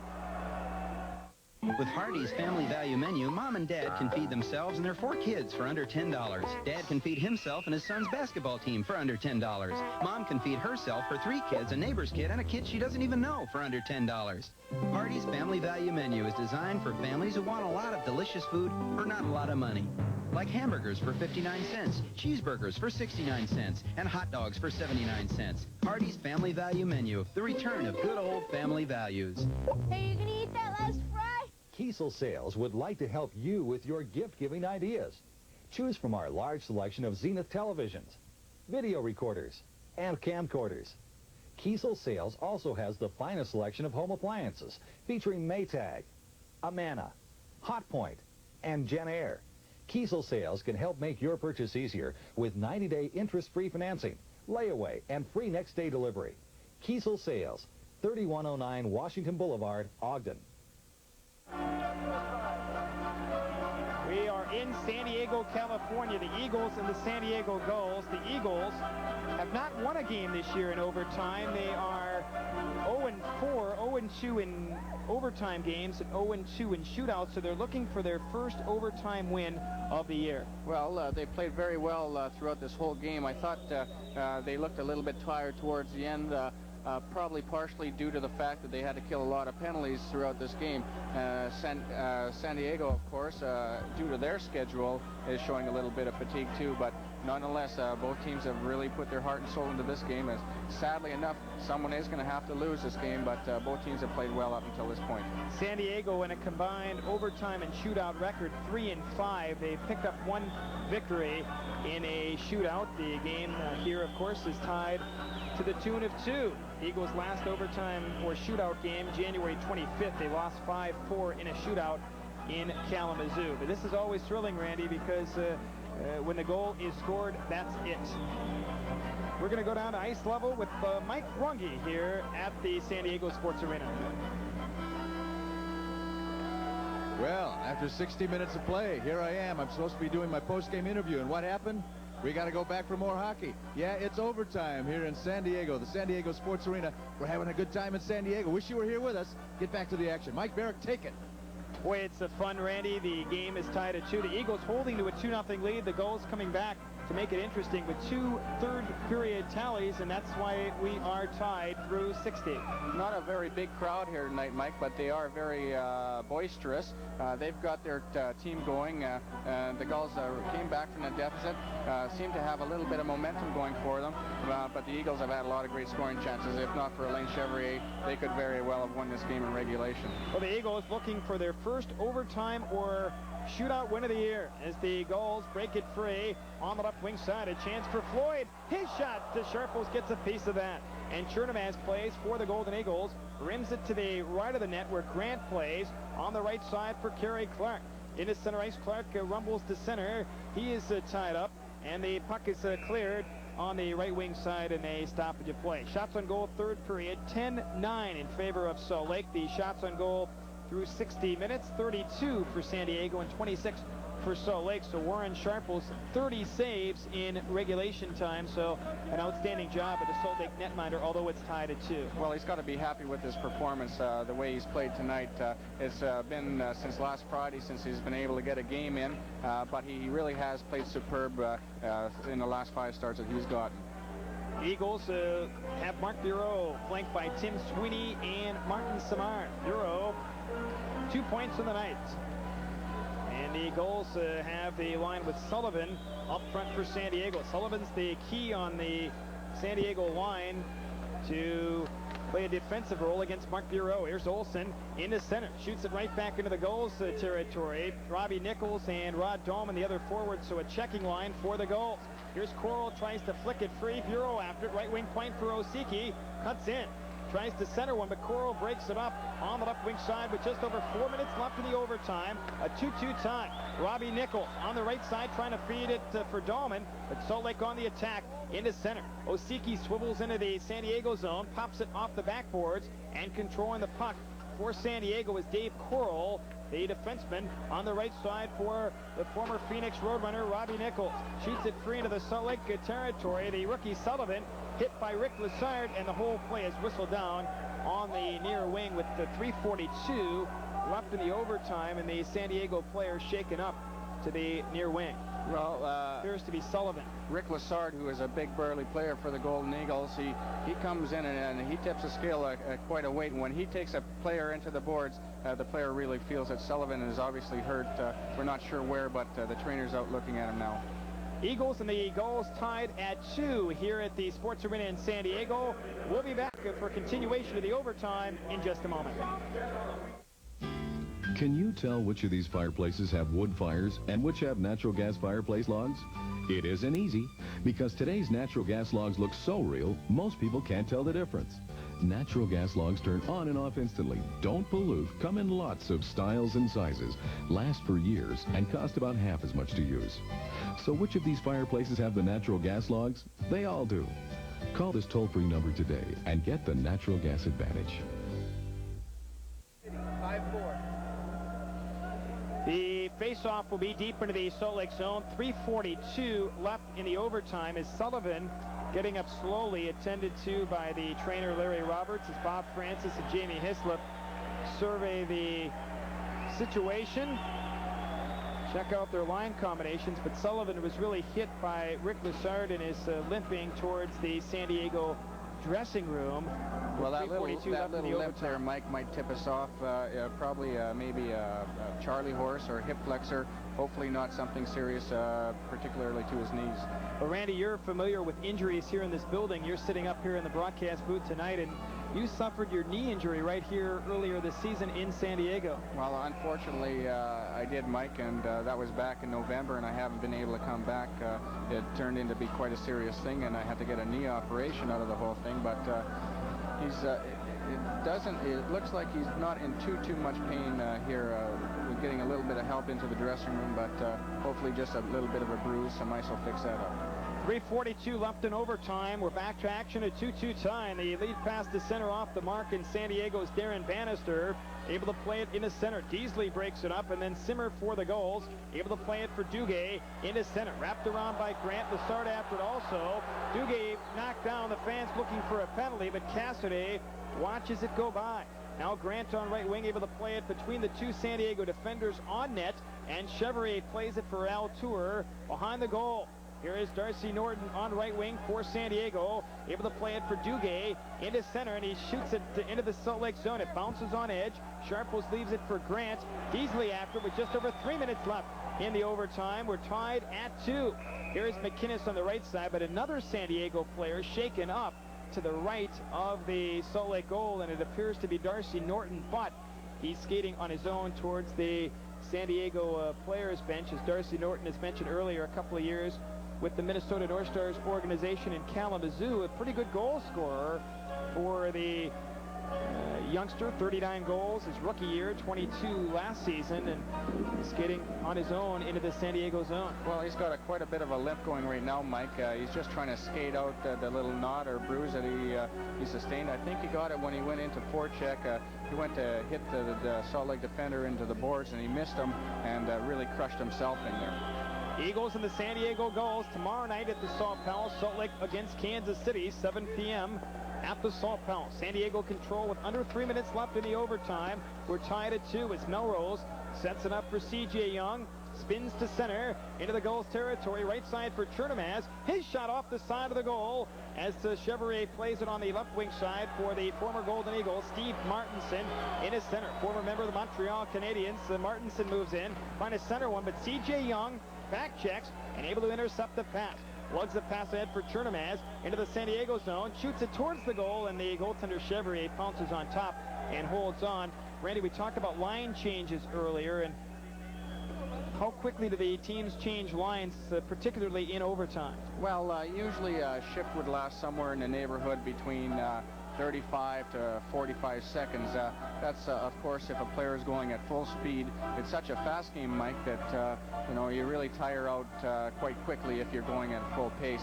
Sometimes on the power play, when the play is in somebody's zone, there's not really a lot of skating involved. Your shifts tend to be a little longer, somewhere in the minute to a minute and a half range. From a strategic standpoint, does Bob Francis want to change his lines quickly here in overtime, or keep a guy like Bureau and Samard and Sweeney, keep this line out a little bit longer? Well, I think he wants to slow things down a little bit, give his top line. He wants to keep his top line on the ice as much as possible, especially in this last 2 minutes and 20 seconds. Each team does, of course, have one 30-second timeout, and depending on when they use that, probably towards the very end of this overtime if no one's scored yet. Duguay will drop against Bureau. Sullivan has taken most of the draws tonight against Mark Bureau, but with Sullivan back in the dressing room, Duguay takes the draw.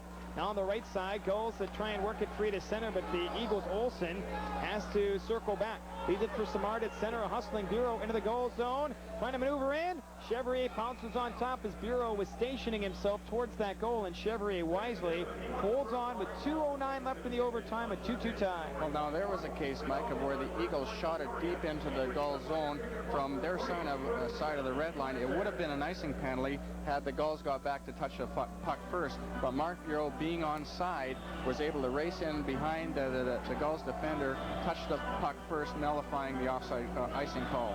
Eagles will try and set up a play here with 2:09 left in the overtime. If the Eagles are able to pot a goal, that would be it. Salt Lake would come up with win number 31. Here is Samard now being tied up into the corner. Holds on to the puck, tries to shovel it for Tim Sweeney.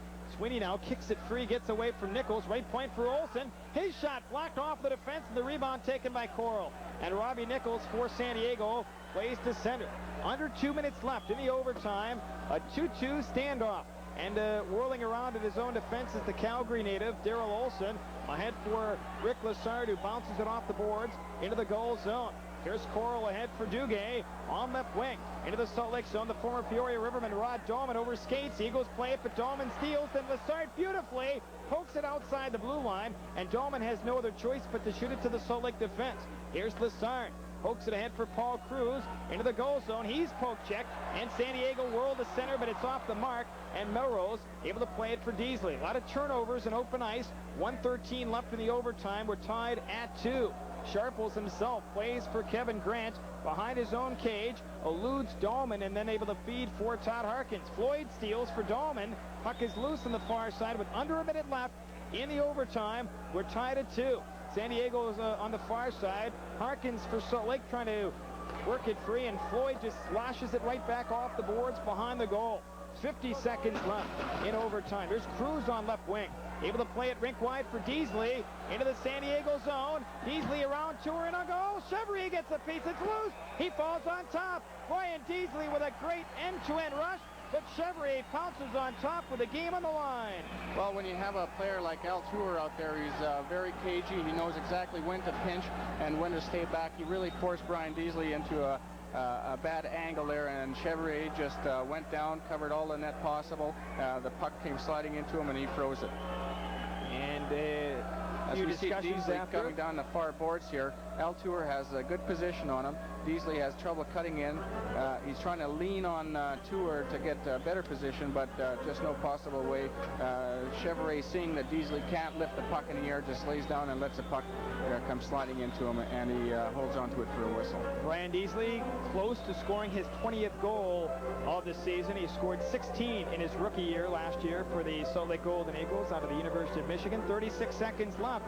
If we're still tied when the 36 seconds expire, we will go to a shootout, and what a fitting end to the broadcast here tonight. Well, it would be it's put in for the excitement of the crowd, and they're being treated to a great game here tonight, Mike. Here is Duguay, tries to work in, but Chernomaz steals at his own defense. The Duguay plays for San Diego ahead for Martinson, but back-checking is Marco Siki, and he's able to wheel out of there. Watched by Duguay ahead for Young at center.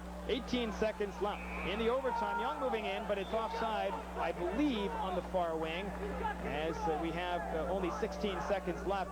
I believe the referee, Cassidy, blew that down, and Bob Francis very upset. Steve Gannett also with the referee. Well, I think that David Cassidy thought that his linesmen weren't in position to make the call. He was standing right on the blue line, and as you mentioned before, Mike has done a lot of games as a linesman, so he was right there, and he blew the offsides down himself. I think Bob Francis and Jamie Hislop feel it's the responsibility of the linesman to make that call. Cassidy blowing the whistle. Nonetheless, the face-off will be just outside the blue line with only 16 seconds left in overtime. The line of Bureau, Chernomaz, and Sweeney now on the defense of Marco Siki and Rick Lessard is a very tired group of Golden Eagle players. Randy Busick, I'm sure the same for San Diego. Here is the Eagle player on left wing, Rick Lessard, asked to spin back at center and shoots it deep into the San Diego zone. 10 seconds left in the overtime. Eagles trying to work it free. San Diego played on the boards. 4 seconds left, and they freeze it. So we'll have a face-off deep into the San Diego zone, and if they are still tied, Randy, we'll end this thing with the shootout. Well, it appears right now, Mike, that it is going to go into a shootout. It might be a good time for us to just explain exactly what's going to happen here.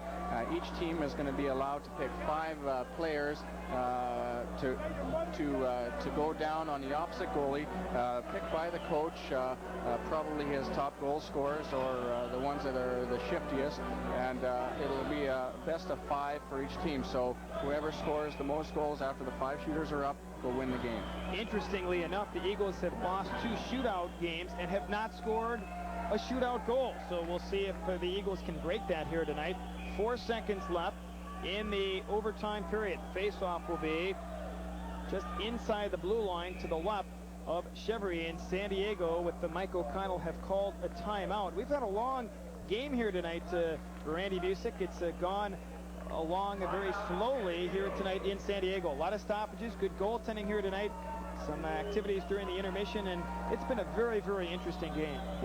Well, I don't think it's dragged on, but it has been a long game, partially due, Mike, to a lot of the penalties that were whistled down, and the goaltenders having to make some great saves, and they've been able to control the rebounds and pounce on them, stopping the play quite a bit throughout this game, too. Bob Francis having some words for the Eagle players, Mike O'Connell, as well with the San Diego team, Ron Duguay at the San Diego bench. The Eagles having 1 timeout remaining, but with only 4 seconds left, I don't think they'll have a chance to use it. The Gulls, Mike O'Connell calls the timeout here. Bob Francis setting his team up. It is in the San Diego defensive zone, so with 4 seconds left, there is the opportunity for Salt Lake to set up a play here with only 4 seconds left. Well, ideally, the Eagles would have liked to have had this face-off deep inside the Gulls zone, but the stoppage of play was up near the blue line, and that's exactly where the linesman is going to be dropping the puck. But it is still in the San Diego territory, inside that blue line, so they can still set it up, but not as easy had the face-off been in the circle to the left of Chevrier. But only 4 seconds left, and Mark Bureau will draw up against Ron Duguay in the San Diego territory. Sweeney, Lessard, and Chernomaz lined up in a straight line right there at the blue line. Now the centerman is for the Gulls is so close to the blue line, he might just try to shovel that puck ahead outside of the blue line, which would nullify any kind of scoring chance the Eagles could get.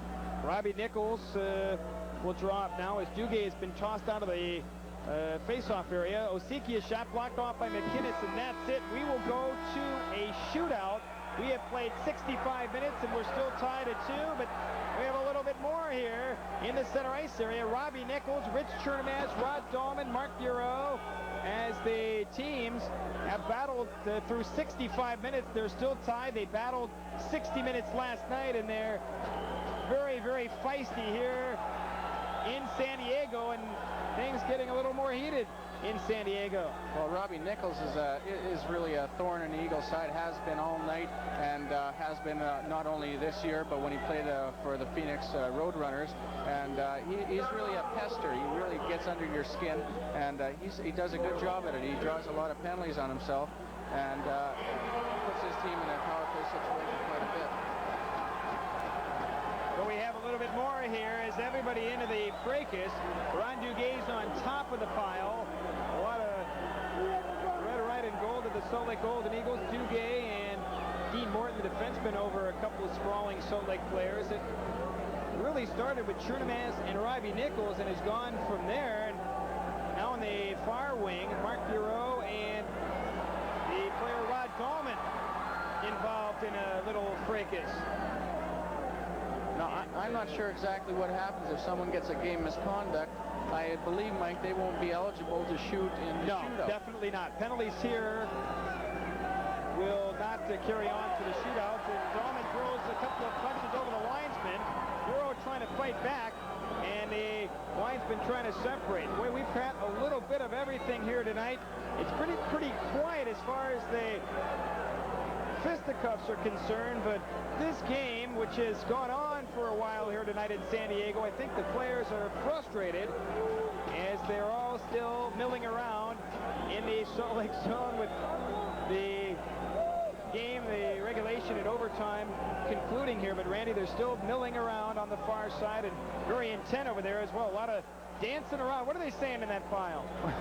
I don't know if I'm allowed to say that on TV right now, Mike, to tell you the truth, but the way David Cassidy has refereed this game, he's allowed a lot of this to go on and go on and go on, and now it's starting to come to a head, and it's kind of a sad situation here, Mike. It's been such an entertaining hockey game to see it end in this kind of manner. Warren Sharples on one knee surveys the action. Ron Duguay at the blue line. Mark Bureau escorted to the Salt Lake dressing room.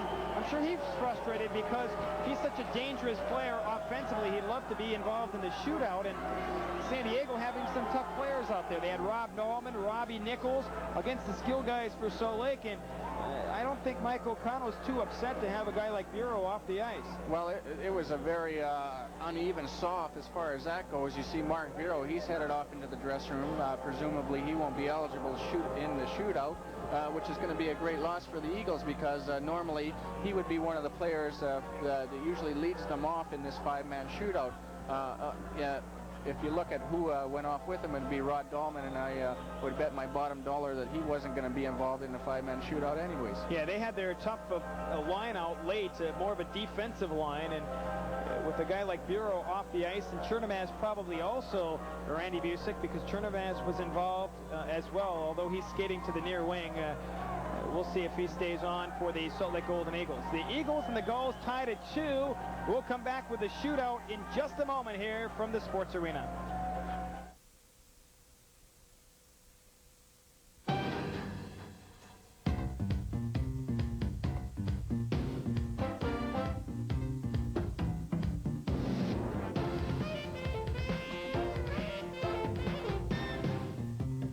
Western Week, February 11th through the 15th, 10 a.m.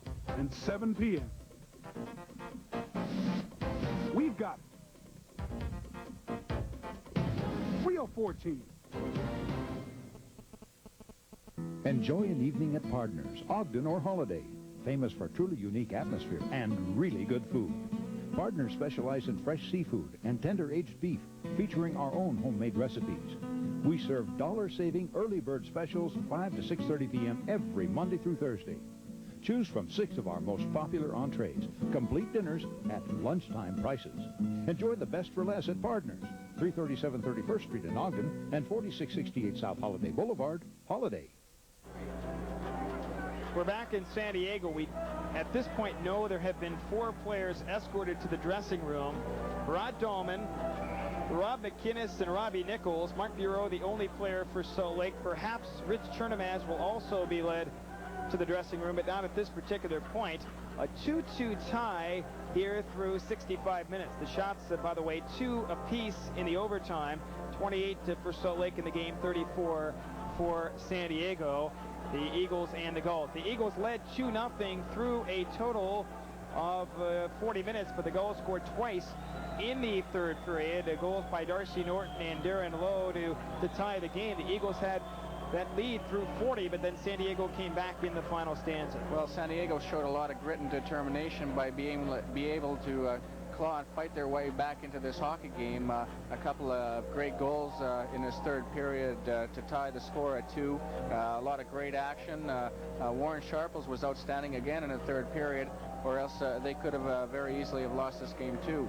The first goal by Darcy Norton on a great setup by Ron Duguay. Norton has a step on the defenseman, comes in around, sees Sharples going down and slides it just inside the goalpost on the far side. Sharples had good position, did his best to make the save, but Norton just slid it past him. A good scoring play by Darcy Norton. On the second goal, Darren Lowe, it was all set up by Dave Corral up at the blue line. Jumped in, to prevent the puck from squirting outside the blue line. So he was the one that really initiated this whole goal from happening. Coral knocks it down deep to Larry Floyd. Larry Floyd sees Darren Lowe out in front, throws it out to Lowe, and Lowe just shovels it in the net behind Warren Sharples. Another great scoring goal by the Gulls. All alone in front of the net, and that tied the game. The penalties all at the 5-minute mark in overtime. Rod Dolman for San Diego, a 5-minute fighting major and a 10-minute misconduct. Rob McInnes, a 10-minute misconduct, and Robbie Nichols, a 10-minute misconduct for San Diego. The only Eagles off the ice, Mark Bureau, 5 for fighting and a 10-minute misconduct. Rick Lessard, a 10-minute misconduct. So again, those are the players off for the Eagles and the Gulls. We go to the shootout. The Gulls, one shootout game. They beat Kansas City, so like 0-2 in shootout games and have not scored a shootout goal all season long. But a guy that had 97 points last year for the Golden Eagles was the American-born Rookie of the Year in the IHL last season, Tim Sweeney, and he will be the first shooter for Salt Lake. Tim Sweeney has a lot of great moves, but they had a shootout situation in the Goodwill games, and he came down, and actually Warren Sharples was playing for the Canadian team, and he went between his legs with his shot. So Tim Sweeney, that might be one of the first places he looks when he goes down to shoot. And here is Sweeney now for the Golden Eagles. It's a penalty shot, all the players off the ice. Sweeney in on goal. He shoots, he scores! Tim Sweeney goes upstairs, glove side. 1-0 Eagles here in the shootout. Well, what a great shot by Tim Sweeney. Chevrier came way out to cut down the angle, started backing into his net. Sweeney has his head up the whole time, spots an open corner high over the glove, and makes no mistake by throwing it up, and the Eagles are now up 1-0 in this shootout. Larry Floyd, the leading point scorer for San Diego, is the shooter for the Gulls. In on net, he stops, he shoots, Sharples, a glove save. Great save by Warren Sharples. Boy, he stood his ground there. Larry Floyd, a sniper in this league. Give him a couple of shootout chances, and he's going to score on most of them, but Warren Sharples was just outstanding. What a quick glove he has. Warren Sharples' first shootout this year. Steve Gannett was in the nets the other 2 shootout games. Here's Rich Chernomaz. 48 goals a couple of years ago, 101 points. Chernomaz in on net. He stops, he shoots, he scores! Rich Chernomaz makes it 2-0 here in the best of 5, and that puts San Diego in quite a hole as Chernomaz rifles it behind Chevrier. Well, how about that, Mike? What a great shot by Rich Chernomaz. He's got an unbelievable wrist shot, quite quick release and deadly accurate. He made no mistake, put it on the blocker side of Alain Chevrier, and the Eagles are up by 2 now. Darcy Norton, who scored the first goal for San Diego, and he shoots. Sharples gets a piece, he holds on. Boy, and if the Eagles can score here, they'll put this game pretty much out of reach. Well, they'll, of course, have 3 out of the 5 and have a very good chance of winning this game now. Great save by Warren Sharples. Warren Sharples keeps his glove hand a little bit lower, and perhaps the shooters coming in on him can see a little bit of light high over his glove, because that's where both the shooters have gone so far. C.J. Young, the rookie for Salt Lake, in on goal. He stops. Chevrier gets a piece. He holds on as C.J. Young went for the deke. Well, I think C.J. Young really wanted to shoot there, but Chevrier came out rushing at him and forced C.J. to try and go around him. Chevrier got a pad on the ground to steer that shot wide. 31 goals last year for Darren Lowe, the 3rd shooter for San Diego. He shoots it over top of the net as Sharples forced him, and Lowe shot it high. How about that?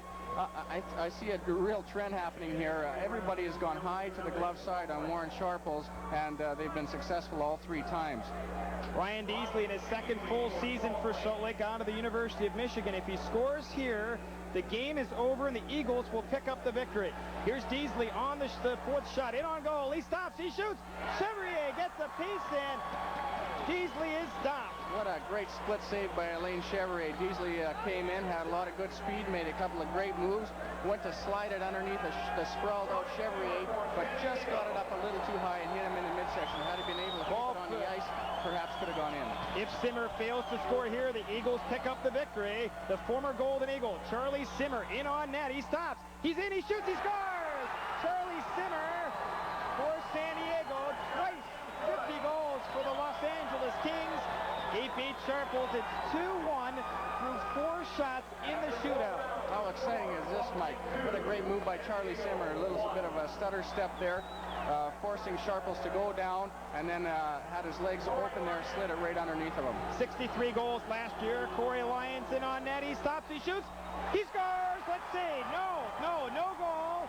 As it bounced right back out, the referee Cassidy immediately signaled no goal. Well, that was a great shot by Corey Lyons. It just hit the far post and came bouncing right out. David Cassidy is standing right there on the goal line and immediately waved that one off. Well, the Gulls can tie the game or the Eagles will win it.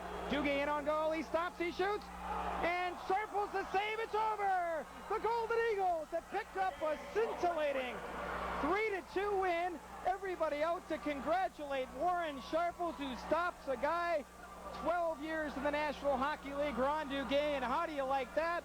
The Eagles win it 3-2 in a shootout. What an outstanding save by Warren Sharples. Ron Duguay was just besides himself. He was talking, I can't believe he stopped that. He made a great move. Sharples was down and out as he went to slide it into the open net. Sharples got his big glove hand over and corralled the puck in. Unbelievable as Steve Gannett comes over to congratulate his fellow netminder. A heck of a performance for Warren Sharples, and how do you like that? He stops, of all players, Ron Duguay in the shootout to preserve the Salt Lake 3-2 shootout win. That's the final here in San Diego, and we'll be right back to wrap it up in just a moment. What's that cool going down? What's that chill rushing through it? What's that takes your breath away? That's the taste of real refreshment. That's the real Diet Coke. That's the taste of real refreshment. Just for the taste of Diet Coke. In 1991, Gadgets wants to make a commitment to Salt Lake City to sell electronics lower than anybody in town. We have the lowest overhead, and it makes sense. We're the lowest price. Right now, we have an under $100 sale in the audio department. Everything's on sale. We have a Fisher CD player, 8 times oversampling, $99. A dual cassette deck, Fisher, $99. And 3-way tinted speakers, $99. Buy one, get one free at Gadgets Audio Sale now. With Hardee's Family Value Menu, Mom and Dad can feed themselves and their 4 kids for under $10. Dad can feed himself and his son's basketball team for under $10.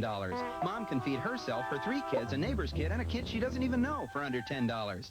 Hardee's Family Value Menu is designed for families who want a lot of delicious food for not a lot of money. Like hamburgers for 59 cents, cheeseburgers for 69 cents, and hot dogs for 79 cents. Hardee's Family Value Menu, the return of good old family values. Hey, you gonna eat that last fry? PAW Computers, 845 South Main in Bountiful, specialize in contemporary computer classes. Expert instructors use state-of-the-art techniques to teach you how to use your computer. You see the instructor's entries and compare with your own hands-on terminal. Train to use Macintosh or IBM-compatible computers. Register now for convenient beginning, intermediate, or advanced classes. For word processing, spreadsheets, even desktop publishing. Call 295-2299 now and get a free T-shirt and mouse pad with your registration. PAW Computers in Bountiful. Welcome back, everyone, to the Sports Arena in San Diego, California. I'm Mike Barrick alongside Randy Busick. Randy, a great win, but before we talk about it, we're going to send it down to ice level with Mike Runge, who has Warren Sharples, the star of tonight's game. Mike Runge with winning goaltender Warren Sharples. Warren, a long evening in San Diego. You come out the winner in a shootout. And tell us about that last attempt by Ron Duguay. You've got an NHL veteran bearing down on you. You need to hold him out of there. Tell me what happened. Yeah, well, first I've got Charlie Simmer to worry about, and then Ron Duguay. You know, what am I doing here? But, you know, Dukes came down and, you know, put a pretty good move on me, and really he beat me and had me going the wrong way, but he just wasn't able to lift the puck up over my arm. It was just a desperation play on my part, just, you know, put my arm out there and hope it hits me, and it did. As a goaltender, how do you feel about the shootout? I mean, this really puts the pressure on you guys. Yeah, the pressure isn't the thing that bothers me. The thing that bothers me is that we're out there playing a team sport for, in this case, 65 minutes, and then we determine a game on the basis of individual skill. And to me, it doesn't really jive that way. But it's exciting for the fans, and you know, it's a big win when you win. It's unfortunate when you lose. Well, it was a big win. It was a big win for the Salt Lake fans. A lot of them who came down here. Does that help you out an awful lot? The Screaming Eagle Booster Club making it here into San Diego? It was nice having a few familiar faces from the Salt Palace around, and nice to have a few people on our side. I know for whatever reasons I'm not too popular here, so it's nice to have a few people up there that are cheering for me. I think if they got to know you, you'd be real popular here in San Diego. Hey, I'm a nice guy. What can I tell you? That's what I've heard. Warren Sharples, winning goaltender for the Salt Lake Golden Eagles. Get on in there, get your well-deserved shower, and we'll see you next game. Thanks a lot, Mr. Runge. Well, it was fun here tonight. Randy Busick, a great victory. Warren Sharples excited about it. And it was fun for the fans back in Salt Lake. Well, it was a total team effort by everybody. Just a super game, fun to watch and fun to call. It showed just about every aspect that this game of hockey has to offer. A little bit of rough and tumble stuff, a lot of scoring, and some great goaltending. Well, Warren Sharples, 30 saves here tonight. Salt Lake win it 3-2 in a shootout. Hope you enjoyed it. The Eagles in Kansas City tomorrow night, 7 o'clock at the Salt Palace. And, of course, February 28th, the Eagles and the Gulls right here on KXIV. For Randy Busick, I'm Mike Barrick saying so long and have a pleasant good evening.